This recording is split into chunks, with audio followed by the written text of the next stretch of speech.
Well, hello everybody, and welcome to the 395th edition of the Boxing Asylum Nuthouse podcast. I'm your host, Steve Wellings. Joining me on the call, we have Adam Smido Smith, Aussie Smith as well, and Andy Patterson, going live on YouTube from 8 o'clock every Sunday evening. The Patreon RSS feed updates shortly after the show concludes. You know all that anyway, don't you? You know, don't you? Updating during the week on SoundCloud. Catch us on there, Apple Podcasts, Spotify, still not back on Amazon. Fuck them, no interest. Andy, talking about people taking L's, I think you have a bit of owning up to do. Let's get you in the confessional box, shall we, straight away before we introduce our lovely members of the chat. Let's get it off your chest. What is it you want to say, Andy? No, I just got to take the big L for last week in that because know that I talked. Well, I suppose I made comments about Lopez and that I questioned his mentality. I questioned probably his boxing ability as well, and he just shut all that down. He made me eat my words there. I did get one thing right though. Although I didn't get the prediction right, I did get one thing right that people. What I said last week is you got to give the credit to the winner, and what I've seen today is people who give him credit, fine, good and well, but I've also seen people either shit on Loma or also so they're shitting on Loma's actual ability. He's actually, all that sort of stuff. He's overrated and all that. So you're actually kind of downtrodden on Lopez's win, which was a stellar performance there last night, which we'll probably which we will get into in that. But I just got to own up and say that I got it horribly wrong. The mentality side of that as well. Yeah, as I say, he got in the ring there, Lopez last night. As I say, he carried the promotion, he talked it up, and he carried his words. And you got to applaud the guy who backs it up. No many other guys are doing it. They talk about wanting to fight the big fights. Lopez took the kind of maybe shorter money in that as well, and stepped up. And fair play to him. So I've got to give my credit to Lopez, which even his comments post fight as well. I've got to say is I'm on that hype train now where I'm actually because. Just as I say, step up, fight one of the pound for pound ranked fighters in the world, and not just beat him, but in rounds dominate him. Really kind of get him on the back foot, get him thinking and stuff. Lomachenko couldn't pivot to the right. He couldn't get his jab going to maybe about the 7th or 8th round. That's when Lopez probably started to kind of back up a wee bit. Maybe through tiredness, and obviously he was active in that, throwing heavy shots, just trying to discourage Loma, keep him off on the back foot and that. So really, really polished. I say, when I'm questioning the mentality and stuff like that, in the ring there last night, there was no question about his mentality whatsoever. It was very, very mature performance for a guy, for a 23-year-old who, basically, it was his big outcoming fight. Basically, forget about the commie fight.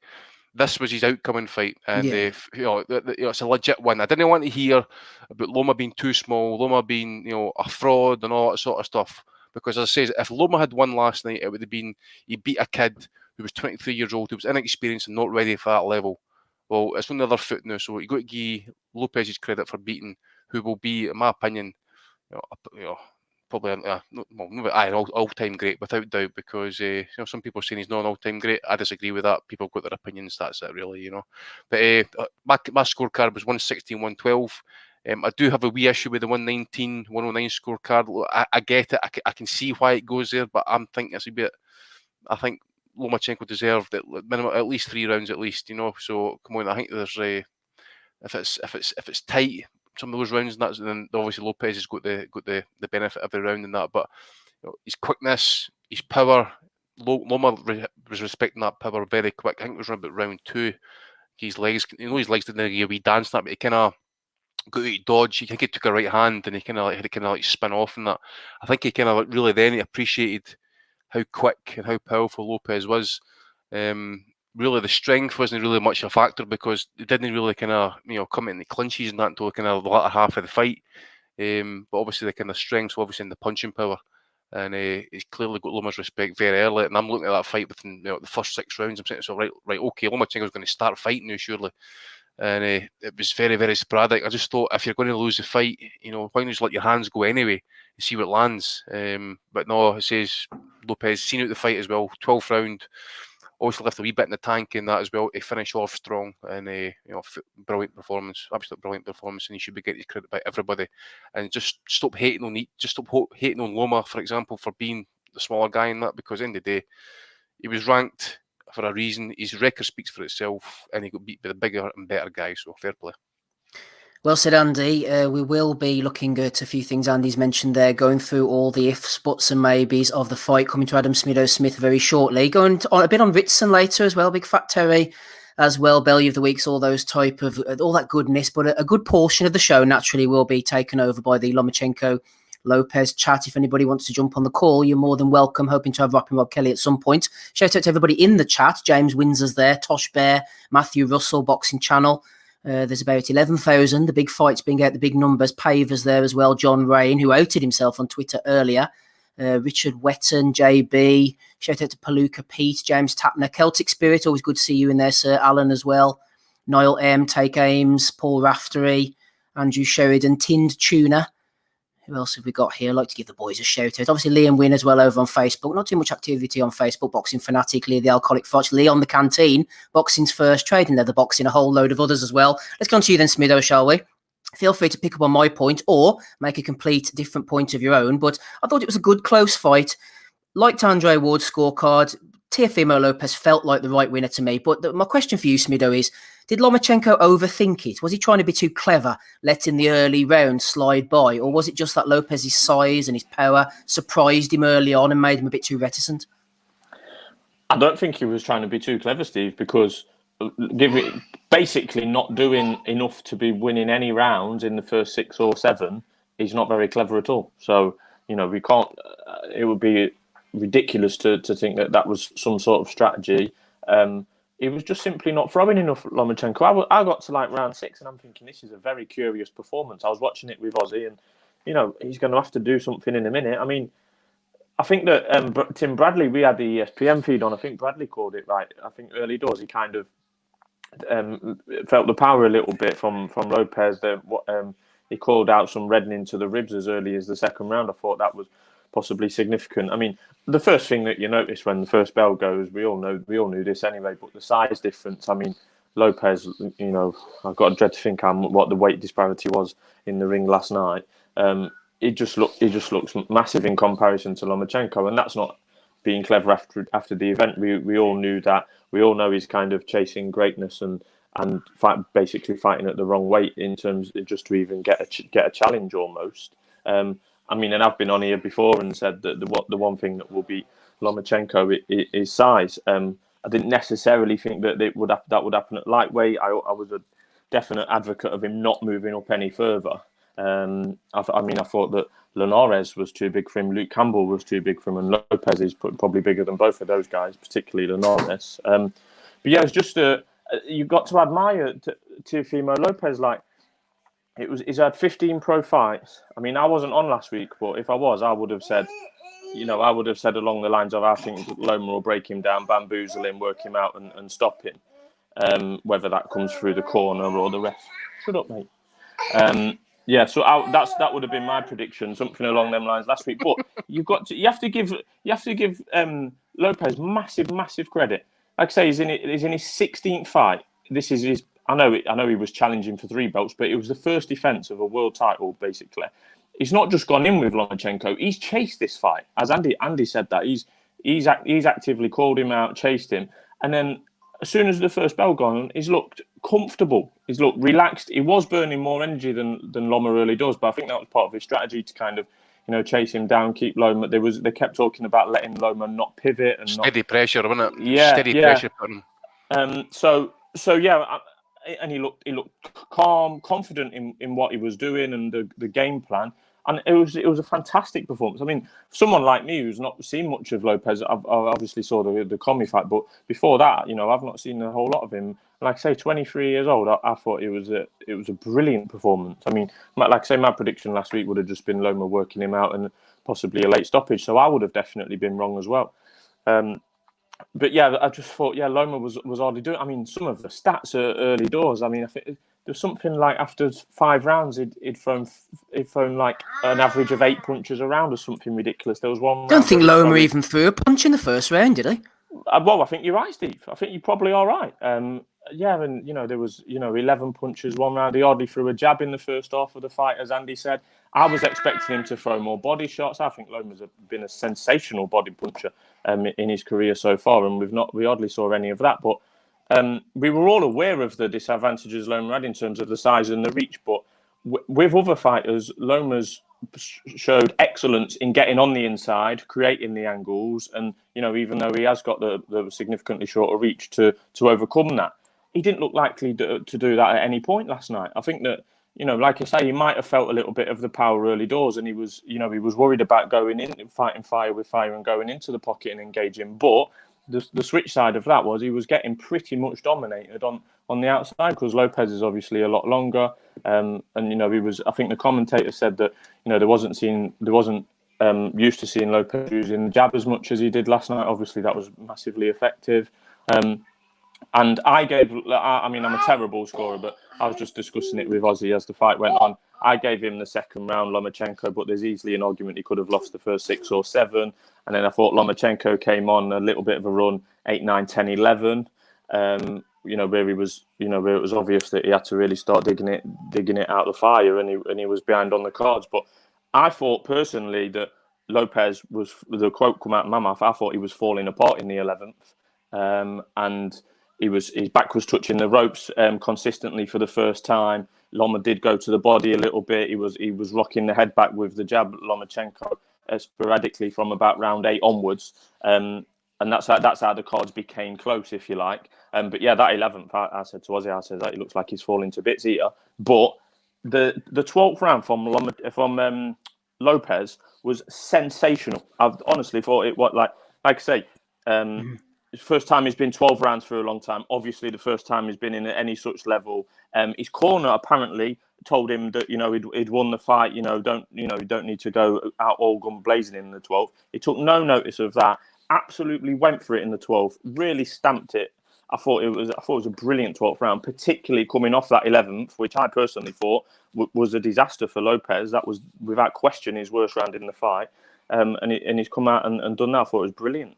Absolutely superb from Lopez. And the exciting thing about him is that, he looks like there's still a couple of chinks in there. Lopez is no way near the finished article. Again, quoting his age at 23, he's going to be in different types of fights. He's probably going to be moving up weight sooner rather than later. So, he's going to be really exciting to follow late on. But Lomachenko, really, like Andy said, and I listened to what Andy said last week about there can't be any excuses, and I 100% agree with that. There's no excuses to be made.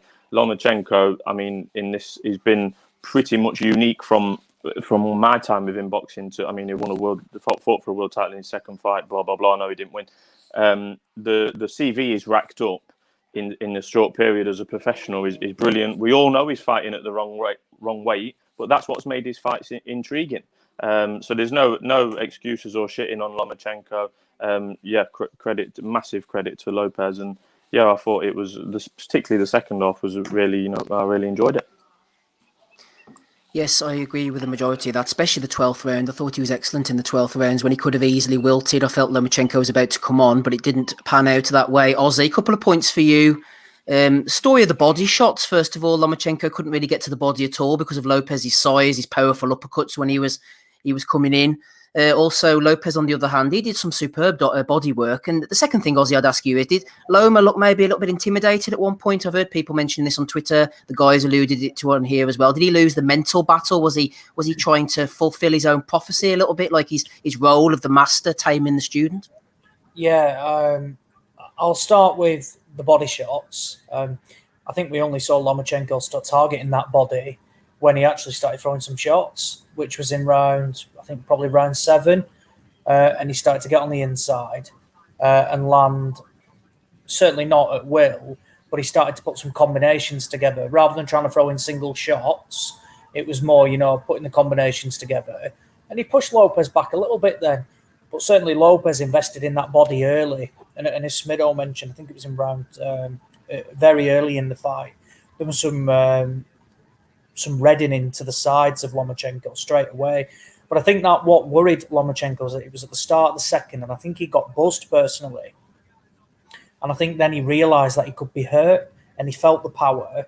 And I'm sure there was some sort of game plan there to maybe ease into the fight, but it certainly meant you're going to struggle in any fight when you essentially give away 6 rounds. And Lomachenko didn't really do a thing. And I put that down to Lopez's style, tactics. The speed caused issues as well. Look, there looked a different weight class in there, but that was not the be-all and end-all. It was just one of many factors, but the size was not. We've seen Lomachenko, outgunned in size before against bigger lightweights, but he's still come through, and it was a special performance from Lopez, and one that I just completely didn't predict at all, and I didn't see many people tipping it for a points win either, particularly in that manner. I saw a lot of people as saying they could stop him. There was nothing on that. And it was a tremendous, tremendous display. Certainly, I just don't understand the criticism of Lomachenko saying he's not being that good, he was overrated. That is just downright disrespectful. This guy was in top 3 pound for pound rankings, of current fighters, top 2 if anything. So to now say he wasn't that good, it's just a disgrace. It's disrespectful to Lomachenko. It's disrespectful to Lopez as well, because it's like it's shooting down on it in a way. Certainly not. It was a magnificent performance. I thought the Richard Comey fight for Lopez was one from where he just caught Comey cold, but this fight certainly just reaffirmed how legit Teofimo Lopez is. It's interesting that they've mentioned about jumping up to 140 straight away. So the fight I would love to see is the winner of Taylor and Ramirez to fight Teofimo Lopez. What a fight that would be. 2 undisputed champions getting it on at 140. It'd be a serious contest. Absolutely. Ben's on the call with us. How are you sounding, first of all, Ben? Are you keeping well on this Sunday evening? Yeah, I'm good. I'm doing a wrap in Rob Kelly, and I've come out for a stroll while I come on the pod. So, yeah, I'm good. Excellent stuff. I'll be as concise as I can on the old questioning for you, Ben. So Lomachenko, looking back at previous fights, people have mentioned the Luke Campbell fight. He did look slow at times against Luke Campbell, took over eventually, but Teofimo didn't afford him that luxury. I think Teofimo did the basics pretty well as well. A lot of jab, move, fundamentals. It was so effective. I didn't really see him tiring out or being hurt at any point. He managed to keep his stamina up as well. Yeah, he looked good, sort of consistent all the way through. Obviously, like Smido mentioned, in the 11th, he did sort of look out of it somewhat. But that and again, like Smido mentioned, that 12th round was fantastic. It was absolutely so superb. I really wasn't expecting that, and I was questioning Lomachenko's tactics all the way through the fight, thinking, have they got some kind of master plan that's going to be something amazing when we all look back on it, like they're doing this on purpose? Because I really didn't expect him to sort of perform like that, and maybe that's me taking away from Teofimo and just how well he performed and surprised us all in how he could deal with someone like Andy said was going to be an old, or maybe already is an all-time great. But I really sort of feel disheartened. I mentioned to you guys earlier about the way people have sort of put down Lomachenko, saying he was hype, and sort of taking away from Teofimo as well that victory. And I think I almost argued to you guys before that it takes away something from the sport that he's lost in a way, because it gives people room to criticise fighters like that and sort of take away from everything he's achieved. And I think a lot of the people who do that to Lomachenko have specific agendas, and for various reasons, and they're quite nefarious, all of them. They just they don't like the fact that we call him the number 1 pound for pound fighter in the world. So that's quite sad. But back to Teofimo, yeah, fantastic performance. I thought his speed was impressive. The way he kept Lomachenko at bay, fantastic. And I really would like to see him, if he is going to go up to 140, fight Josh Taylor or Ramirez. But I think it puts Jack Catterall back in that very, very unfortunate position of just waiting around again. Even if he does get this other fight, it's just puts him back in that horrible situation one more time. Good stuff, Ben. Good to hear from you. Stay with us for as long as you wish. Talking to Rome in the streets, rapping Rob Kelly's here. Rob, the Oracle Kelly, I should add, the only person to pick Lopez last week. Rob, you must be pretty chuffed with yourself. Spot on as usual. Roberto, my brother, how you doing? Okay, yeah. Rob, how you doing, can brother? hear you. Go on. You sure? I can hear you fine. Yeah, I don't know if I picked him. I did think I thought he was capable of doing something special in the fight, and I think looking back on it, I was giving me analysis last week. It actually cut off, so I did talk for a good 5 minutes and then forgot what I was saying when I was brought back in. But what I was getting at was, I think there's been some small signs of regression. You have to look for them, mind you. When you look at Lomachenko, now I'm not taking anything away from Teofimo Lopez's performance. Like I said, I expected him to do something in the fight. I thought he would. I thought he'd cause Lomachenko problems, because I think it's clear that Lomachenko is fighting 2 weight classes above his natural weight category, or where he feels comfortable. He said that as much. He doesn't. I think, as well as that, you can look at Lopez on fight night. Looks so much bigger than Lomachenko. I don't think he can put on any more weight, Lomachenko. So he's only, the weights and stuff. He said before that he can't fight to his full capability at lightweight. Having said that, he made no excuses. He said this was going to be the best version of him. This was going to be the time he got to showcase all of his skills, and he was going to shut Lopez up. And he didn't have anything for him until late in the fight. I thought Lopez defused him perfectly at the start, took away the jab. Got to give credit to Lopez Sr. I know he's an asshole. He's a gamoosh. I think that's the phrase. I've been rewatching Sopranos and liking it. I don't really know what it means, but I was saying it. But I think you got to give him credit, because even when you're looking at the footage and that blood, sweat and tears, him and Joey Gamache, they reference Lomachenko's jab, keeping fellas busy, and while he's occupying him with the jab, he's able to pivot off. Completely took that out of the fight. He didn't try that all night.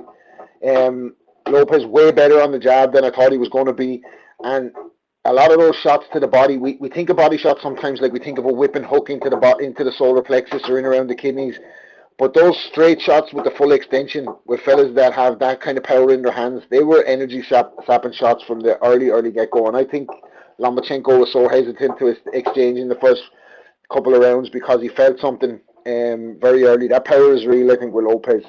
And it kind of pains me to hear fellas say that Lomachenko gave the fight up and he didn't do enough, and he threw this many punches.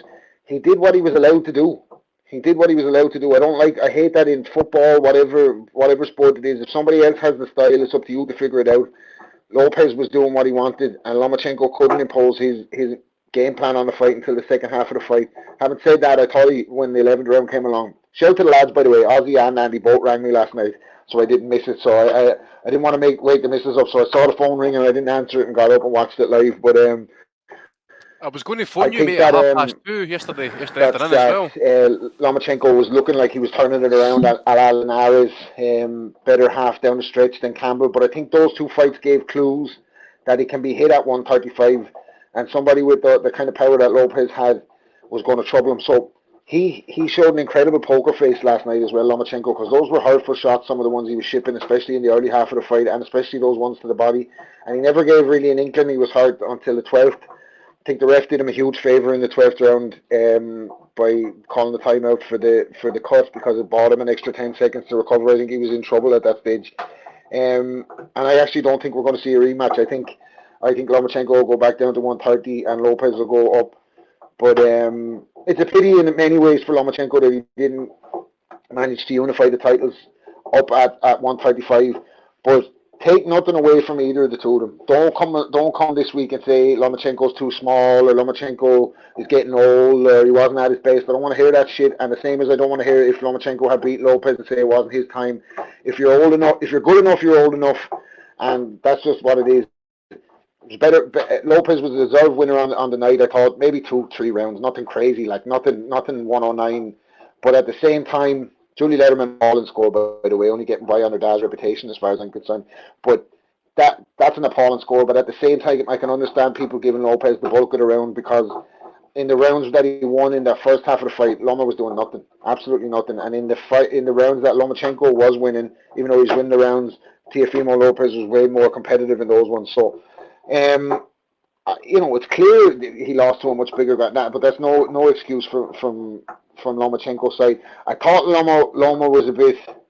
All this build up in the build up, I think, like Lopez, I actually think is an okay kid. I think his dad's an asshole, but he's actually an okay kid. And I think he was probably a bit hurt by Lomachenko kind of showing him disdain, and that was his motivation. But after the fight, I expected a little bit more class from Lomachenko. I thought, shake hands with the guy. You've just been involved in a great fight, the two of you. Forget about all the trash talk. 2 years, go shake hands now and leave it at that. And then kind of storming out of the ring a la Broner. I don't know if that's to do with the COVID or not, whether they can't stay in the ring for the interview, but I just thought, I didn't think it was that close that you walk out and show that side to it. So I was a bit disappointed in Lomachenko from that point of view, but way more disappointed in the likes of Devin Haney and those morons coming out now today and saying that Lomachenko was overrated and it was all hype and all this shit. Such a load of shit. If you think that about Lomachenko, you should watch a different sport. So credit to Lopez, onwards and upwards for him. Where Loma goes next, I don't know. I think he'll go back down to 130, but there hasn't been much talk of a rematch today either, or rematch clauses and that. Like normally that's the immediate conversation straight after, so we'll have to see what happens, but definitely lived up to its billing. The best fight since in the big spectacle in probably the year, so I really enjoyed it. Yeah, Rob's right about Julie Lederman, but she's got no excuses. Not like she's inexperienced. Julie Lederman's been around the game, with her dad and in her own capacity, judging fights for 20, 30 years. So there's no excuses there, really. Just moving on then, Andy, onto the Lomachenko thing. Obviously, we'll no doubt shit on Haney at some point. But there's all these people disparaging Lomachenko. But the fact for me is that he's put himself on the line right from the start of his career. He shrunk this full career down by a third, really. He's been going into fights the likes of Salido in his second fight. He's moved up in weight constantly, seeking out these challenges. It makes him worthy of praise, in my opinion. Well, yeah, I mean, at the end of the day, look, I think, as I say, I'll go back to just briefly what Teofimo Lopez said there last night, for example. He called out Lomachenko. He said he would beat him. This was pre-Commie, by the way, can I just say as well. And, he stepped up and done it. If Devin Haney is saying that Vasily Lomachenko was always overrated and all that sort of stuff, then why was Devin Haney not calling him out? Why was he not telling Eddie to get that fight made? If you're so sure, if you had the confidence like Teofimo Lopez showed there last night, not just last night in the ring, but also in the build-up to it as well, as it says, because I thought that he would have unravelled at some point, but he kept it together. So if you think if he's overrated and stuff like that, then call him out, fight him. That's all we ask.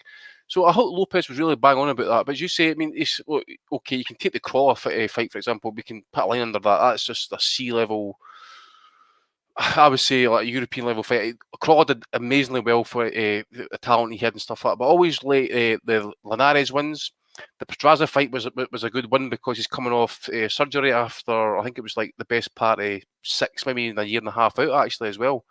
6 months out or whatever it was. Luke Campbell tested him as well at points. Managed to happen to the body. Then obviously, I mean, people want to shit on the Regal fight when it was Regal was calling him out end of the day as well. Mariaga, Nicholas Walters, Roman Martinez, who'd been over the course and that as well. He was always a solid super featherweight world titleist and stuff, So these are decent names. We can go through obviously the kind of Thai fighters and that he fought and that. But Gary Russell, for example, the Salido fight was, I said it last week. I was talking to some people. The way some people were going on about Salido fight, you would think that Lomachenko got schooled in that fight, whereas it was just like a wee bit like last night. You could see Loma gradually coming into that fight.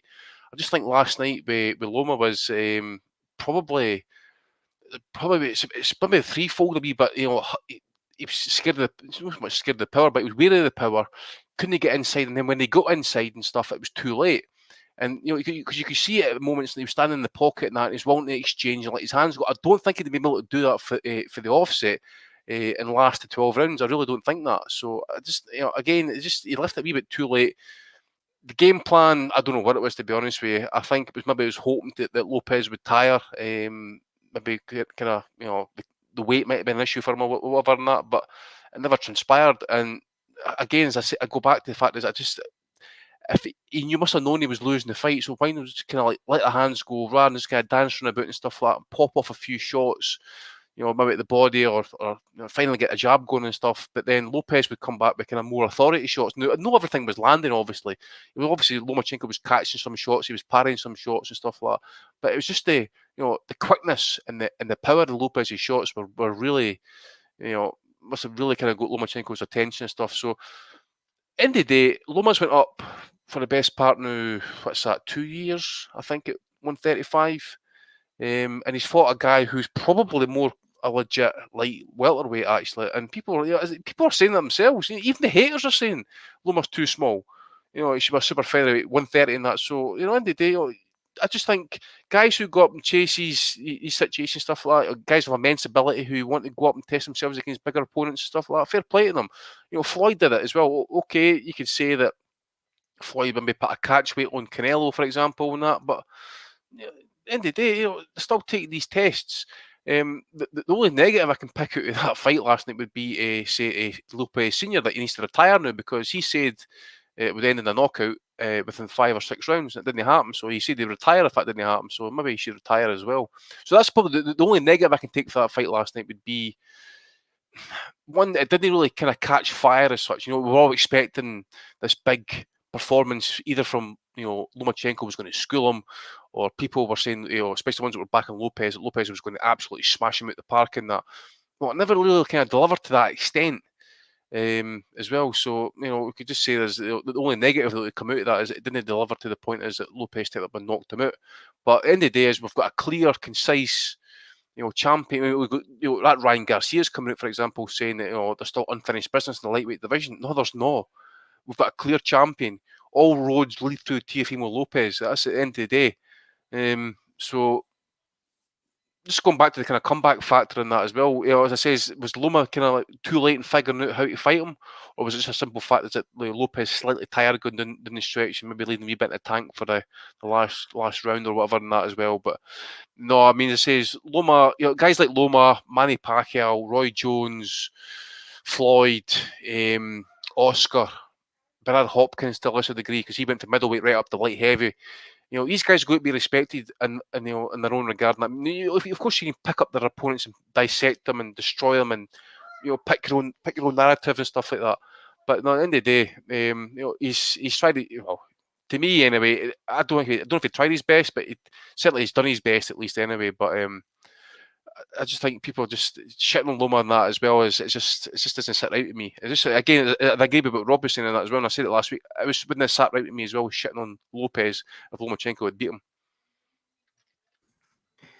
Smido, I suppose the question is now, will Lopez continue taking on these type of challenges going forward? Will Top Rank hold him back to try and learn, make defences and mature? I mean, hopefully, what I hope is that the win will shame some of these other fighters into stepping up. Maybe Devin Haney, he'll forward on the WBC email belt to another recipient and stay out the way. But I'd like to see Lopez getting the challenges and continue in this vein of form, and the likes of Bob Arum, Smido, not holding back. Yeah, absolutely. I mean, the only question at lightweight is what has Bob got his fingers in to continue to provide those challenges. I mean, I'm just a quick look on BoxRec here. I mean, Gervonta Davis and Devin Haney definitely aren't well acquainted with Bob Arum. I know Lee Selby's in some sort of final eliminator, isn't he? That's the curious case of Lee Selby that's been binned off many matchroom shows or contracts for being boring, yet he's now propping up pay-per-view events. But we'll move on from that. I think that Lopez is going to end up moving up, but I mean, just as a taking this event or this fight on its own, I mean, the evidence is there. Teofimo Lopez at 23 years old, he's open to taking on anyone. I mean, Lomachenko, this time 24 hours ago was top of the pile and the toughest puzzle to solve within boxing. He solved it with flying colours. And I know there's a bout that Ozzy has in mind up at 140, so I'll leave that one to him.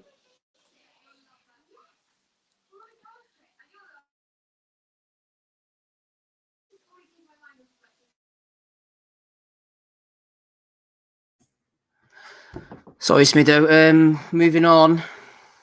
Welling's getting caught in the hot and the hop here. What about the undercard, Andy? Anything taking your interest there? Salcedo Barboza was a pretty decent fight, wasn't it? It was okay, mate. I was kind of like lagging at that point as well, but I was really impressed with that Edgar Berlanga. Actually, that guy looks like an absolute monster. I know it's a bit light heavyweight, but that was like his 15th knockout, 23-year-old, and that. I think he would probably be fighting more than it kind of super middleweight, but that Lionel Billows who he was fighting and stuff was usually quite durable. That was his first stoppage defeat, and that what a defeat it was. Usually kind of known for like going the distance and stuff. That Billows, so maybe that Berlanga's definitely going to be one to kind of keep an eye on as well. Salcedo, yeah, I think there was. I'm trying to remember now what happened in that fight. What time was that on? About 4 in the morning. I think there was a knockdown. It wasn't called in that fight, but Barbosa was certainly a kind of worthy winner. I don't know if Smith's still on the call on that, but there was some people asking, what was the value in that fight? So I'd like to know what the odds were in that. But Salcedo, who hasn't really got a bit of a following, he has got a bit of a following. I was going to mention this actually as well, because this year we've had quite a few upsets. And obviously we'll mention the Sky card and that as well, but we've got journeymen as such coming into kind of Sky shows, winning big opportunities and stuff. I just wonder, like with Salcedo not having his fan base there, Barbosa coming in, and just wonder some of these fighters are kind of struggling not having the fans in there, especially the more like the A side and that as well. Because I think if you had Loma and Lopez fans in there last night, and that it would have been a bear pit. You just don't know if. I'm not saying the mentality is wrong, but you just wonder if they kind of go in there, kind of sparring partner, kind of like mood, the kind of atmosphere, like that kind of sparring atmosphere, shall we say? It's not got the kind of raucous crowd, kind of like urging you on and stuff. So it's like the football; they're just like pointless friendly matches. Like Celtic yesterday, the collapse.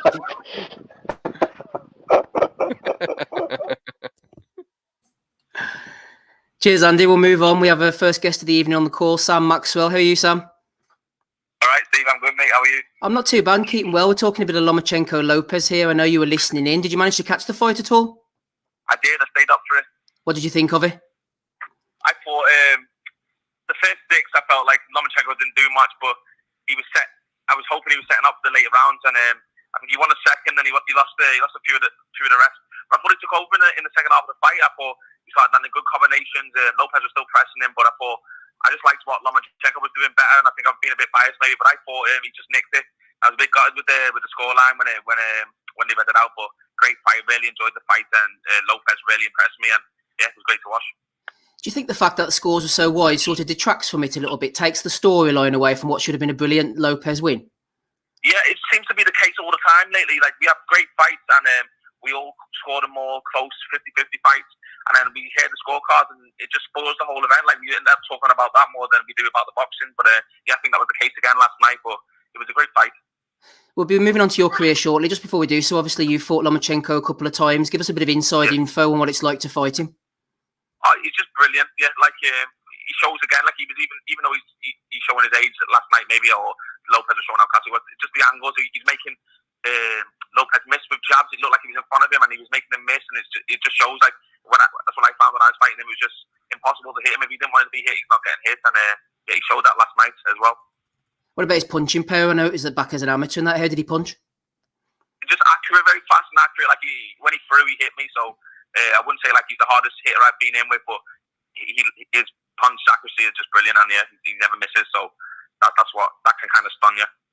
Yeah, good stuff. Onwards and upwards for Teofimo. What would you like to, just finally, what would you like to see Lomachenko do now? Maybe hang them up. Where's his status in the current, obviously, all-time great and that? I know, like, I don't think it's time. Like, I thought it was a great fight. He's fighting one of a young lad there who's obviously going to go up and keep going on and pushing on to pound for pound best. But I don't think he's ready to quit. Yeah, it was a great performance, a great fight, and I'd watch it again, definitely. So yeah, I'd maybe a rematch with Teofimo, or whether they'd want that again, I don't know. But yeah, I don't think it's time for him to hang up like his gloves yet. Absolutely. You were obviously an excellent amateur yourself. Some of the standout performances or standout names you went in with as an amateur, can you remember? Loads. When Lomachenko, being in with the lad who beat Lomachenko, Salmanov, I stopped him. Being in with Italian called Magic Capri, being in with Cuban called Lopez, I've been with Joe Cordina, Josh Kelly, Tom Stalker, yeah, everyone. Yeah, quite a few names over the years. As a professional, some good wins. Yeah, you obviously fought a few months ago there as well against Joe Hughes. What was it like fighting in the bubble? I imagine it was pretty strange.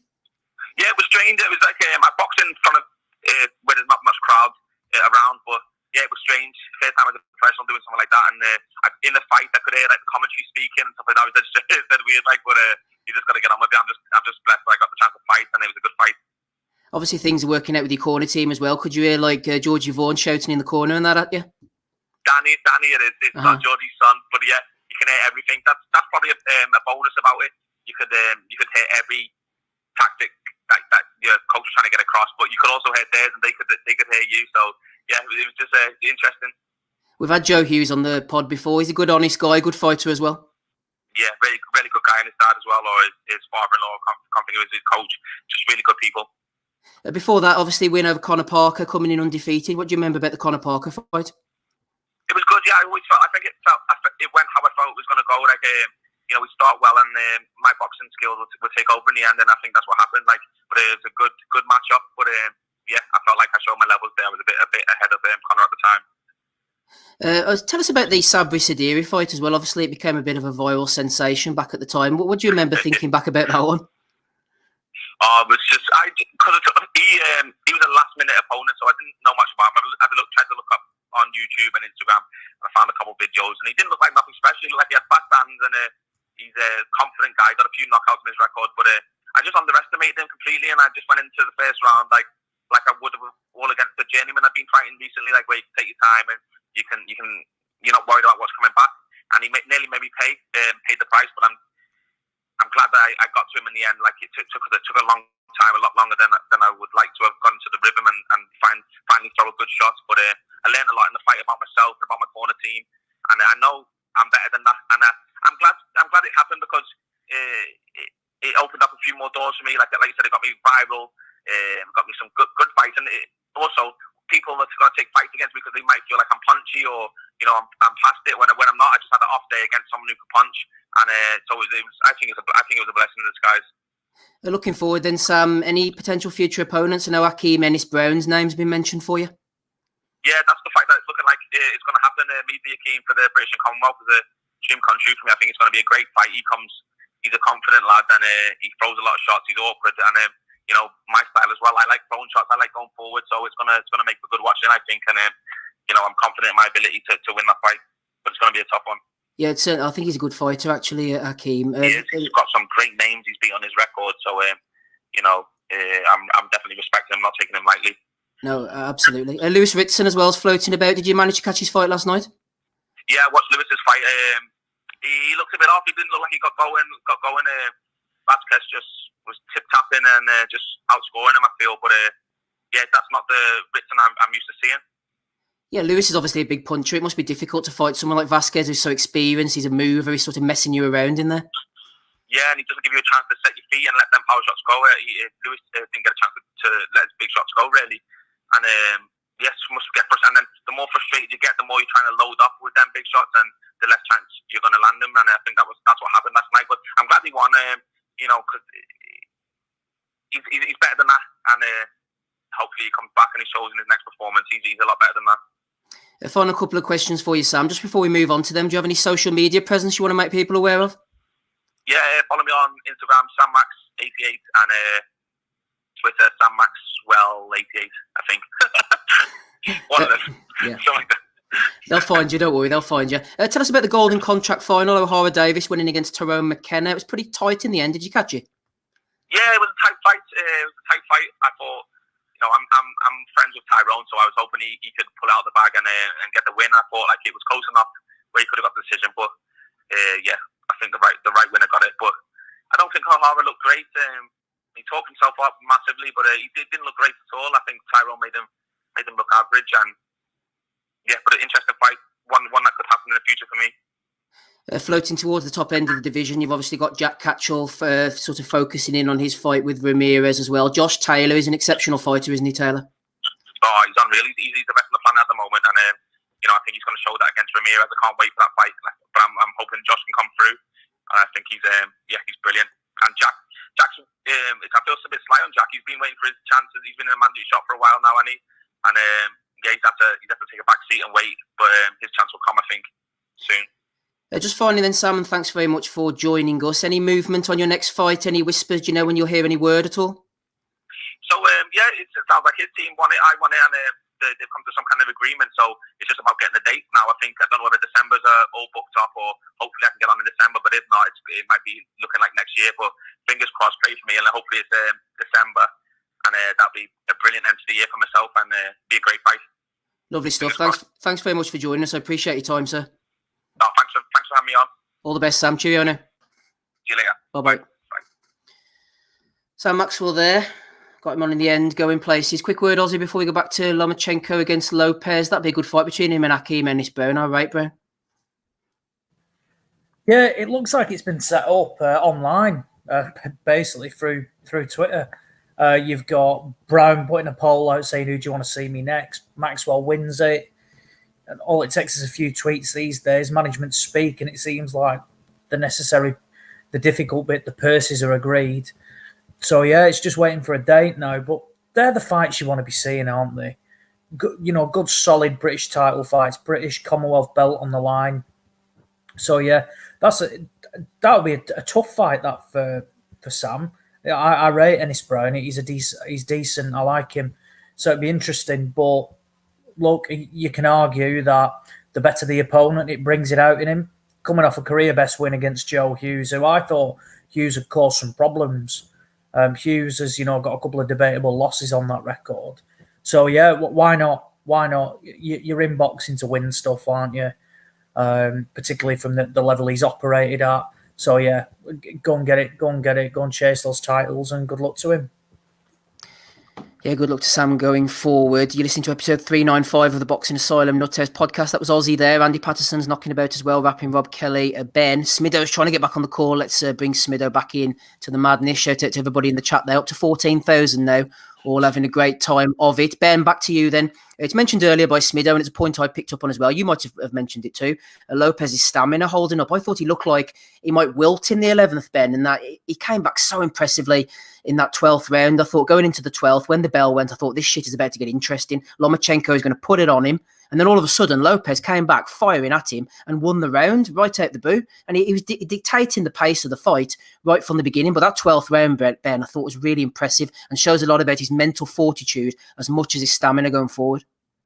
100%. I mean, when I was speaking before, I said I was trying to figure out what is Lomachenko's game plan here. And then when he sort of had him like that in the 11th, I thought maybe this was the plan. Maybe he just wanted to bring him right to the end, and then he's gonna, take him into the matrix. And then when he came back out in the 12th round and he started performing like he did, and you could hear Lopez Senior shouting his boy on and stuff, and he was just throwing away. It really was fantastic to see. And I tried to think actually at the time when I last saw someone sort of react like that, when you saw them looking so fatigued at the end of the 11th and then come back in the 12th and put on a performance like that, and especially at that level, and you're talking again about doing it against a generational talent, it really was fantastic stuff. And at his age, I think he's 23, unbelievable, yeah, the world is oyster at the moment. It really was fantastic to see.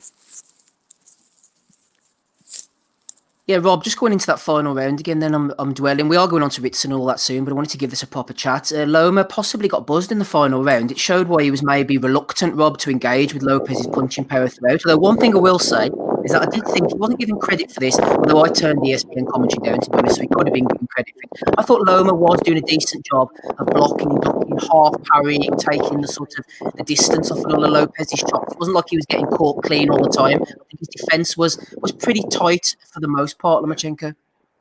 Yeah, but fights where you're not sure where you're throwing 6 punches around, and Lopez is connected with the other ones as well as the ones he's missing. There's not really an argument for him winning those rounds. I mean, I think you never expected Lomachenko to be 5-0 down after 5 rounds. He's a slow starter, but you think, all right, he's going to get a share of the rounds, or he's going to do enough to nick a couple. But even when he's taking a look, so you never expected him to be that far behind. And again, massive. All the credit for that goes to Lopez, because he imposed his style on Lomachenko. Lomachenko couldn't impose his style until later in the fight. Interesting about the 12th round, actually, because Teofimo Sr. said when they were going into the 12th round, you have the fight won already. Don't take any risks. Basically, go out and take this round off, that kind of thing, and don't get stopped. And he did the opposite. He went out and bit down. So I think that shows the cracks in the relationship with him and the father. And after listening to the Roy Jones Rogan podcast this week, where Roy again went into it about his relationship with his father and how he had to get away from him because the father was making it all about him. And I think that's evidently there with Teofimo Sr. It's all about him. He's not even 100%. Gracious in winning. Like last night, he took a shot at Papachenko, told him to go back and teach Loma how to dance. Like, there's no need for that. Like, you can't. Lomachenko's a class act in the ring. Whether he's a nice guy or not, I don't give a fuck. You know what I mean? He's probably not. Like, I think we touched on it before on the pod about his arrogance, and I think even some of the stuff he's done in the ring where he's doing the kind of matador stuff and he's mimicking the fella, you know, bending over when he hits him with the body shot and stuff. Like, he probably is a prick. Like, but I thought like Lopez Senior showed no class throughout the whole thing, and I think down the line those two will split. Yeah, I think sometimes these fathers are living vicariously through their sons, aren't they? Every punch that Lopez lands, every shot he throws, every belt he wins is sort of a victory for Teofimo Senior.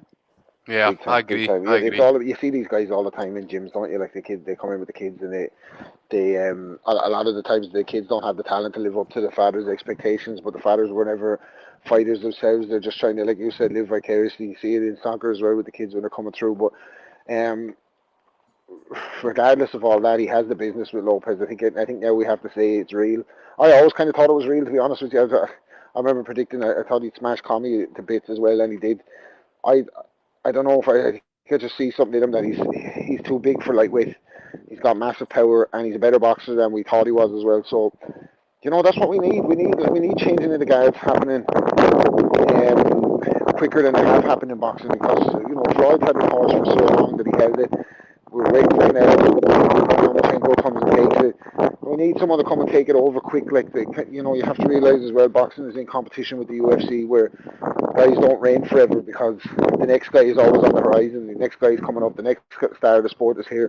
And we need that in boxing. Like, so, I know.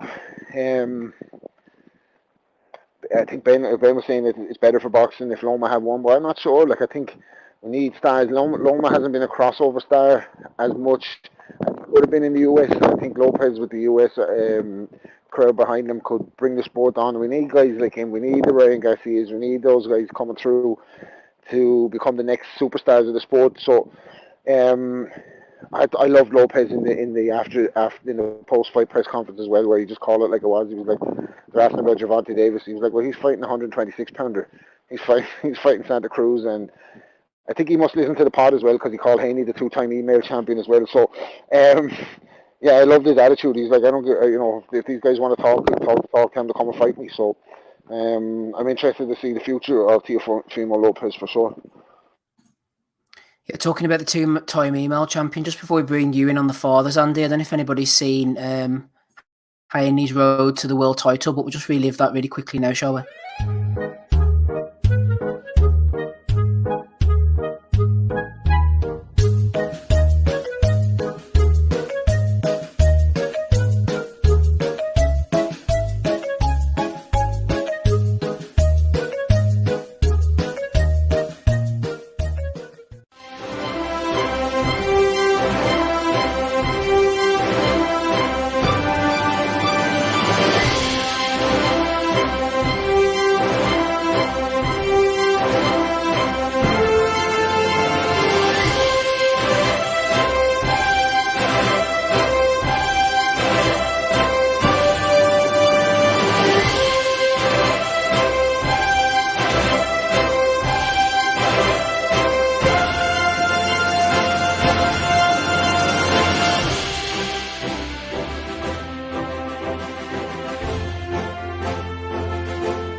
Take a bow, son.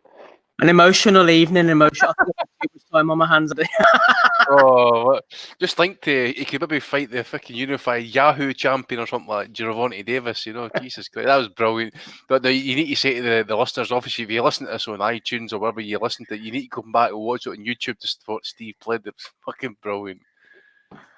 Matthew D'Souza says, I hope DHL are paying the Boxing Asylum serious money. We're not going to penny from DHL. I said they'd probably be suing us more than likely. Ben Wiseman Industries, Boston, Massachusetts. That's where our head offices are registered. There we go. Bunty last week and a bit of DHL this week, giving you a laugh on a Sunday evening. What was I going to do, Andy? Oh, yes, bring you in on the fathers. That's right. Yeah, it's just what Rob was saying in that. I mean, obviously, I've been watching all this sort of stuff and that in the build-up to this fight. You know, there is a serious fracture in that relationship between his dad, the two Lopez's. Lopez Junior basically stated that his dad can't turn it off. He's getting kind of fixated with his boxing game, probably kind of getting in tow with the fame in that. It was his dad who actually went up to Lomachenko and basically gave him shit to his face, and Junior's like, what happened and all that sort of stuff and that. And I just think there's this element of domineering with Lopez Senior over his son a wee bit. I'm just reading between the lines and stuff. Now, I downloaded the Papachenko documentary and stuff. It's interesting to see how he goes about actually training his son in that, because there was actually some footage when Lomachenko was actually, I think he must have been looking like 6 or 7 year old, and he's doing these chin ups and stuff, and he's getting tortured beyond belief. And the old man's basically saying to him, "Look, you don't have to do it, but you need to do it. But if you're right, you can step away and don't do it, and we can go into something else, or you can come back to it at a later point." And for somehow he manages to kind of like mentally talk them round. Whereas off Lopez Senior, I kind of get that element, that kind of bullying and just that kind of like wise arsehole type kind of situation stuff. Kind of a bit of a bully. Whereas I've seen it with Lomachenko's dad, that he kind of talks you into it rather than kind of like bully you into it. Maybe play on the kind of mentality side of that as well, and that. So just thought it was kind of interesting, the kind of approaches and that what I was watching between the two dads and stuff. I kind of agree with what I think Rob mentioned that actually. I wouldn't be surprised actually in the coming months, maybe if they split. Maybe they won't, because I know he gave his dad a lot of props and that in the build up to the fight, especially doing the final presser or the 1-to-1 with ESPN. He presented them with that WBC trainer's belt after the fight and that as well. There was a big hug about that and that. So maybe that relationship works, but I think as a father-son relationship, maybe it's not as what it once was. Which is a bit of a shame in that, but as the guys were saying in that as well, in that 12th round, if you're disregarding what your trainer's saying, I think that kid Junior basically saying that I'm my own man, I can make my own decisions and stuff. And as I say, he's carried himself and believed himself right through the whole promotion. Junior. Senior's kind of maybe reaffirmed it, shall we say, a wee bit to affect that, but he's just a bit of a prick in the how he, it's like Danny Garcia, Dad's 2.0 and that, so it's that type of situation stuff. So I just thought it was a wee bit interesting as to how the two approaches worked and stuff. So maybe it's interesting to see how the two the Lopez's kind of get on going forward and that, because obviously this was a breakout winning performance for Lopez. There's if there were fans there, there'd be massive amounts of kind of like stardom and stuff like that as well. So I just wondering that as well, if it might go to Senior's head a wee bit, maybe no Junior as well, but we'll just wait and see how it kind of pans out. I just thought it was a wee bit interesting though. Yeah, I'm not sure how far Andy got with the undercard, but as I was saying, whenever I bought Sam Maxwell in there, I enjoyed the Barboza Saucedo fight. Saucedo's too easy to hit, isn't he? He's been exposed before. Who won that fight? Sorry, Barboza won the fight on points, Andy. Rob, sorry. He did that. Sorry, mate, on you. Yeah. Because I know I met Saucedo's from Oklahoma. His trainer is Eddie Autry. He used to coach Moshin as well. Very knowledgeable fellow on the sport. I'll try and get him on. I did try and get Joey Gamachi on as well. He's a little bit busy at the moment, as you could imagine, because he was in Lopez Senior's corner as well. So I'll try and get him on down the line as well. But Oh, Rob's been KO'd. Maybe an Edgar Berlanga KO. Interesting win. I can't remember the opponent. Linnell something, I think it was. I thought at first the referee was maybe playing into the Berlanga first round Edwin Valero story, and it seemed like an early stoppage to me, despite the cut on the opponent's eye. But afterwards, the opponent never complained. The corner never complained. He had a bit of a wide-eyed look in his face, and maybe Berlanga's the real deal. He can definitely punch for sure. A final word from you, Smido, on the main event. We had a bit of Lopez love. Let's have a bit of Lomachenko love from you. I think Top Rank will be happy that Lopez won, Smido. I think he's more marketable than Lomachenko. But another pat on the back for Loma from me. He gives up on the negotiating side. He's given up on the weight by moving up. He's given up the advantages because he can't go full on diva, Smido. And we're all the better for the results of that decision, which is fights like Lopez last night. Yeah, absolutely. I think because there's a few things. Because he's from Eastern Europe, he was late to turn over, obviously. So yeah, they're reasons that he's been taking on any and all challengers, and not for the massive money that others, particularly some of the Americans, managed to get. So yeah, you got to give him credit. And like I say, in those 15 fights before last night, there's been a couple of bummers in there. Don't get me wrong, the Anthony Quallers of this world, but I mean it's a who's who of fighters, and some of them who wouldn't be at the top. Gary Russell Jr. is not at the top of anyone's list to fight, and I think Lomachenko fought him in like his 4th, 5th fight. And that's, I think that's underrated or forgotten about. So it's just one of them, similar to what we saw with Golovkin.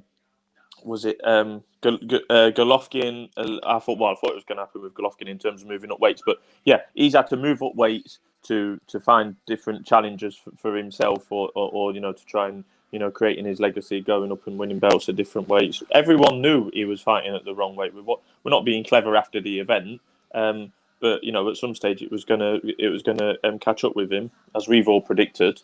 And last night was that night. Not many of us thought it would be last night, but it was. What I would say is a bit of a caveat in there. Moving back down in weight, we've had this conversation before. There's not many that, because Lomachenko's had a few fights at lightweight, 3, 4, 5, possibly something like that. He's got to come back down now, and it was in one of the build-up videos with Top Rank along the lines of, the training's different and he's eating different and, putting more weight on. Well, that's going to have to come off if he's coming back down. So it will be interesting to... He's also using sweatsuits to make 135, I noticed these days as well. Yeah. 32-year-old, it might be a big ask to drop another 5 pound. Yeah, and it's going to be a shame because he could have stayed at 135 or even 130 and just absolutely pissed all over it, cleaned up the belts and taken on little shit mandatories for 5 years if he wanted to. But obviously, in order to get these challenges and the bigger fights, he's had to move up and he's come unstuck. I mean, it's never, it might be different protocols with all the COVID and that, but it's never great to see fighters walking off out the ring a bit, diva-ish, Adrian Broner style as he did last night. But I'll pass judgment on that for the time being because there might be a reason for that. There might be a reason for that, but Ben, was there a reason for the scoring over in Peterborough in the Lewis Ritson versus Miguel Vasquez fight? Ritson got the win, as we all know, 115-113 in his favour, 116-113 against him, and rather wide, like the person who put the scorecard in himself, 117-111 in favour of Lewis Ritson. First of all, Ben, I feel a bit sorry for Ritson. I'm going to go on to that in a minute, but he didn't deserve to win the fight. I think we all agreed about that. No, not a chance in hell. But I've sort of pretty much come to expect this to happen quite regularly in British boxing. It's really sad, and you see Terry O'Connor being a usual culprit of having these really bad scorecards. And I think it's things like this are more widespread than people realise. And I think last night we saw it happen at least twice, or arguably twice, with the Ward card as well. I think people were sort of a bit disillusioned with that decision, and I even tweeted when that happened. I says when a card takes this long to be announced, you know what's going to happen. And I've had multiple people throughout my time reporting on the sport who work at the highest levels tell me that whenever a card takes too long, Ben, you know what's going to happen. And it happens all over the world, and it seems to be happening way too much in our sport. Everyone said we always talk about when you go abroad and you're going to get these dodgy decisions. When you come here, it's no better. The only difference between us and abroad is the fact that we have these fancy broadcasts and these shiny lights and these fancy faces in front of it. That's the only difference. We make it look good. We sparkle something in front of your face to sort of to distract you from the fact that cards are either being changed or bad decisions are being made on purpose from the get-go. That guy had no chance. I mean, Vasquez has been around a long time, so he might, take it on the chin and just be, it's just another one of those nights for me. It's another paycheck and I'm going back home to my family. But imagine if that was a younger kid. How demoralizing is that, especially for someone who's in the away corner, an underdog traveling halfway across the world, to make a better life for himself, and then we're giving them chances like that. And that's not even mentioning the fact that these guys can die in there. They're putting their life on the line every time they step through those ropes. And then we've got people like Terry O'Connor and the British board making horrendous decisions and defending it afterwards as well. I'm sure everyone listening will have seen Robert Smith's interview with IFL. And a big shout out to Oscar Bevis as well, because Oscar has not been in the game too long, and in terms of reporting, and I think he did a stand-up job in those few minutes he had with Robert Smith. I've been behind the camera hundreds of times, and it's very, very hard to put it on someone when you know there's pressure on your shoulders and there's politics involved in terms of where you can go and where you can't go, legal aspects, all those sorts of things. So I think Oscar did a fantastic job in sort of trying to pressure Robert into giving us some sort of good answers to it. But I said to you guys earlier, nothing will change because if you bring down Terry, then who else comes down? You know, the whole sort of thing falls down. And are they all getting too comfortable, Ben? Are they all getting? Is Terry like a bit complacent? You know, the money's flowing in. It's all a bit too cushy. You see, the inner workings of how it all works, I don't know, but he seems to be the judge of choice to make these decisions, doesn't he? You know, all we really know, all the only evidence we've really got right now is that these decisions are horrendous. You know, you should go out there and look. You can find instances of when. You know, Robert Smith said it in that interview, I collect the cards from the judges. You can find instances where after he's collected them, it takes a long, long time before those cards are announced, you know? And I don't know what goes on or what happens, but, you know, after the final bell rings, all I know is we're getting some horrendous decisions, you know? And it always seems to be that where the money is, the decision goes, you know? And it's unfortunate, you know, and to see it twice on one card as well. I think the only person who didn't get the decision was Case Ashfaq. All the other two guys seem to get theirs. Make of that what you will, but it's. Do you think Ashfaq should have got the decision, Ben? No, I don't think he should have got the decision. And I know Case. Case lives around the corner from me. Know him on a personal level. Know him interviewing him in the sport. Really, really nice kid. He's, to be honest with you, Matchroom have done a terrible job with Case Ashfaq. And it's primarily down to the fact that he doesn't really sell tickets. He's not got a massive, broad appeal, you know. So because of that, they haven't really given him any shine. I put it on Eddie's toes once after, it was on the Cullen undercard. I think it might be when he beat Joe Ham, was it? I can't remember. But I put it on his toes like that was meant to be on. You told Case Ashfaq that would be on TV. Then he's turned up and it's on Facebook Live. Why is he not getting TV? He's not got TV time once. Why?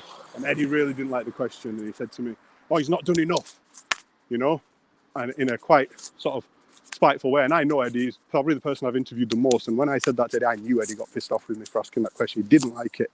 Then he sort of thought about it for a second, tried to backtrack a bit. Because he realised, shit, that Case is my fighter. I shouldn't really sound too negative. But the simple matter of the fact is they haven't really done much with him. They haven't given him any shine.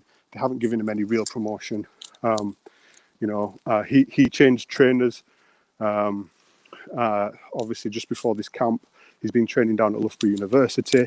And he just signed with 258 Management, of course, which is Anthony Joshua's team. So there's a lot of changes for him. And I don't know who made the decision, this opponent, but obviously turned out to be a bad decision in the end. And, you know, I think from that fight, we'll just touch on that fight quickly, you see Adam Smith's tone in that fight. You know, when you watch Adam Smith commentate, you know when Sky, of course, seem to have an agenda, they seem to really pile it on a fighter. And he really seemed to pile negative sort of comments upon Case Ashfaq last night. Maybe I feel a bit biased because I know Kev, but I seem to think that Adam's been a bit negative, a bit overly negative here. You know, usually when there's a home fighter, they'll try and hide the fact that they're being sort of dominated or not doing so well in the fight. But he seemed to really pile it on. He didn't seem to do anything like that when Ward was fighting or, you know, in any of the other fights. But he really seemed to pile it on for Case last night. And I've noticed him do that in certain instances. It seems to be some common trick, I suppose, throughout the industry. But I just thought it's quite pertinent to how things went down for Kes last night. I don't think it'll be an easy road back for him now either. No, I think they're doing a job with Kesh Ashfaq the same way they're doing a job with Faruqi. Not Faruqi, that's Ben Faruqi there. They're not doing a job with him. Maybe they are. I don't know. Could be on an undercard soon. Cash Farouk was the one I was thinking of there. They need to do better with these boys, to be honest. Ozzy, I know you're going to go in on Terry O'Connor. I'm going to stick up for Ritson slightly here.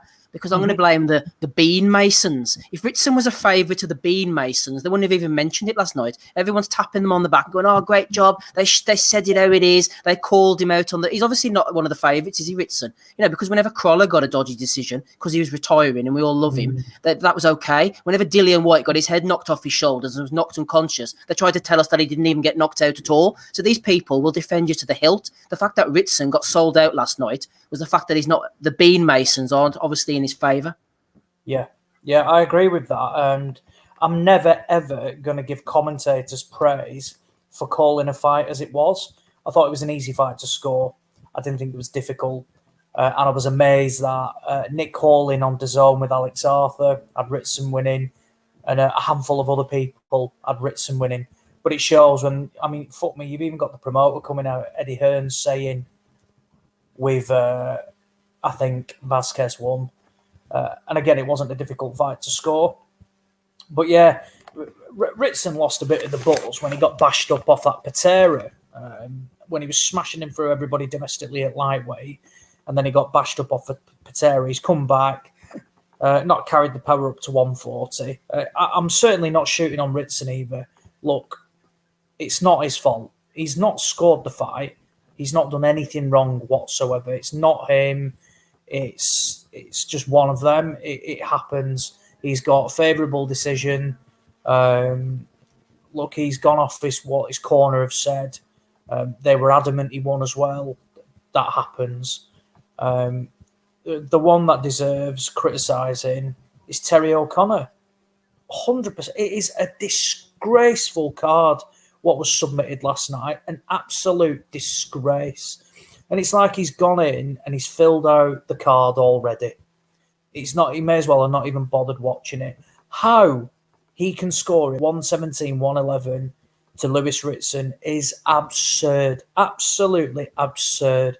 There is no logic behind it whatsoever. Nothing. Michael Alexander's card of 115, 113. I don't accept that either. I just don't see how Ritson can be awarded the fight.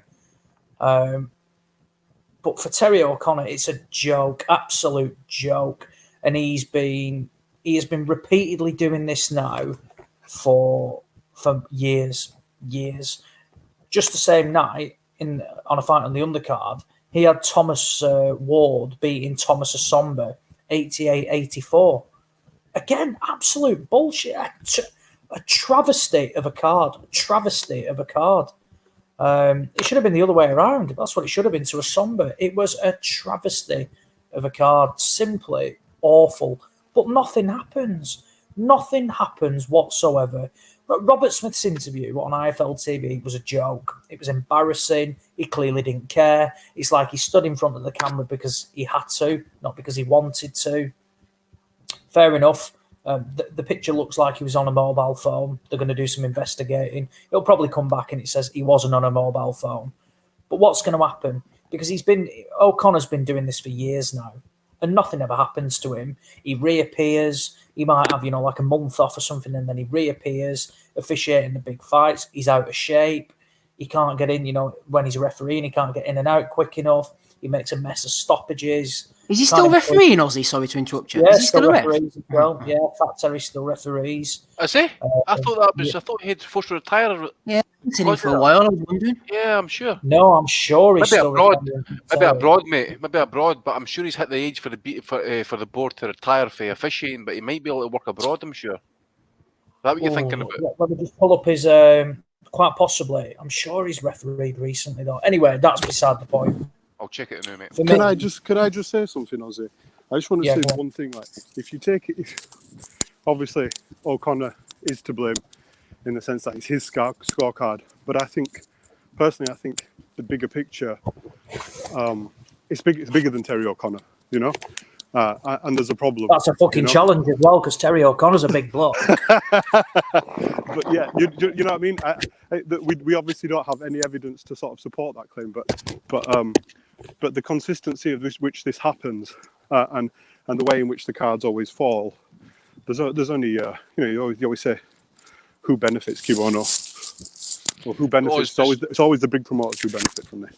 Of course it is, Just to let you know, mate, I found that thing. So he last refed a fight in 19th of September 2019 when Luther Clay beat Dario Morello in Italy.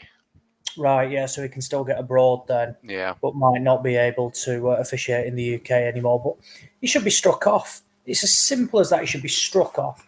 This fight should be... it's going to be interesting to see, because when you've got the promoter of the show coming out, and it's not as if Vasquez is his fighter either. Nothing's changing there. This should be rescored. And it should be overturned without a doubt, annulled. It should be anything. And it would set a stance. Bob Arum last night said about Julie Lederman that if she is appointed to any of his cards, he's going to complain and get her kicked off because of her card last night. It'll be interesting to see if Eddie Hearn or Frank Warren come out and say that, because that's the only way I think we'll see stuff happen. It's jobs for the boys. O'Connor's been fucking up for years, but he's 67. I mean, the bullshit argument, they're closest to the ring, and they've got one view. And it was a travesty of a card, an absolute disgrace of what he's done. And there'll be no explanation. There'll be nothing of it. Keep an eye out on the board website, because it'll show whether or not they've been called up and Terry O'Connor is called up. But nothing will happen. It'll just be swept under that big carpet that they've got, and it'll all be forgotten about until the next person comes over and gets robbed. And I said last night on Twitter, the UK as an away fighter is the worst place to come now. Not Mexico, not Spain, not Italy, not Germany, nowhere else. The UK. Whether you're an away fighter and you're based in the UK or you're travelling from abroad, it's a joke, an absolute joke. And some of the decisions we've seen recently are a travesty. And the only time rematches are forced is when the money's there and there's an agenda pushed. So Hearn did it when Crawler got beat off Linares, and he decided that it was a close fight in the first fight. It wasn't, but there was cash there to be made, so they forced the rematch straight away. Skylab, you believe, like when they said Dillian White didn't get really knocked out, he was a fucking corpse on the floor. That's what he was. He didn't just get knocked out; he was a corpse on the floor. But again, there's money to be made. He was up at 8, or he stopped hating. My mistake. He was up 8 at o'clock the next morning. But again, look at this though, and who is involved again? And we repeat back, this time last year, Callum Smith against John Ryder, and who turned in a 117, 111 card for Callum Smith. Big Terry. That Terry O'Connor. With his big fucking chippy tits. It's a joke. And Don't forget as well, carrying cleverly back to the corner after even Ed, I think it's convenient for Eddie to throw Terry O'Connor under the bus now that doesn't suit the Jordy Golovkin narrative. He would in no way on earth done the same thing with Terry O'Connor over the Smith Ryder fight. No fucking way would he have done it, even Ed. There's absolutely no chance he would have done it. So everyone's, like Steve said, congratulating Eddie because he called out Terry O'Connor. There's a fucking picture of the cunt on his phone circulating the internet. At the very least, it's gross negligence across the board. But we all know it's more than that with O'Connor. He has form. It's complete corruption, and it's disgusting. Yeah. So no credit to the matchroom for calling him out on that. The picture's gone viral. What's the score? And like it's bad, and they're not saying when Macklin is coming out saying it's he is. Ali, here you Rob. Between him and Eddie, more the company man these days, like. Yeah, Robbie in please. the middle of a hurricane. I don't want anyone to sort of buy into the Eddie Hearn rhetoric that he's spewing out that it's disgusting and this, that, the other.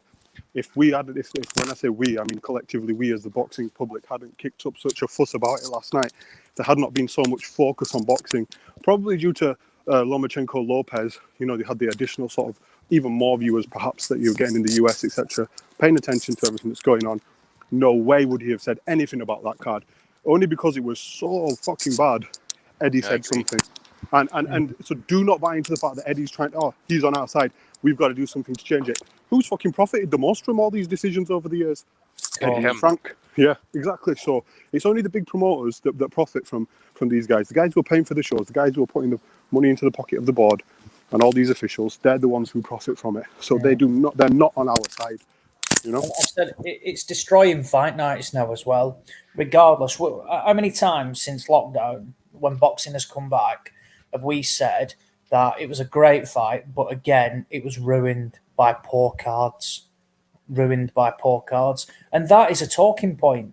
I think from the start of the year, I'd say near enough every week or every other week, we were talking about poor scoring.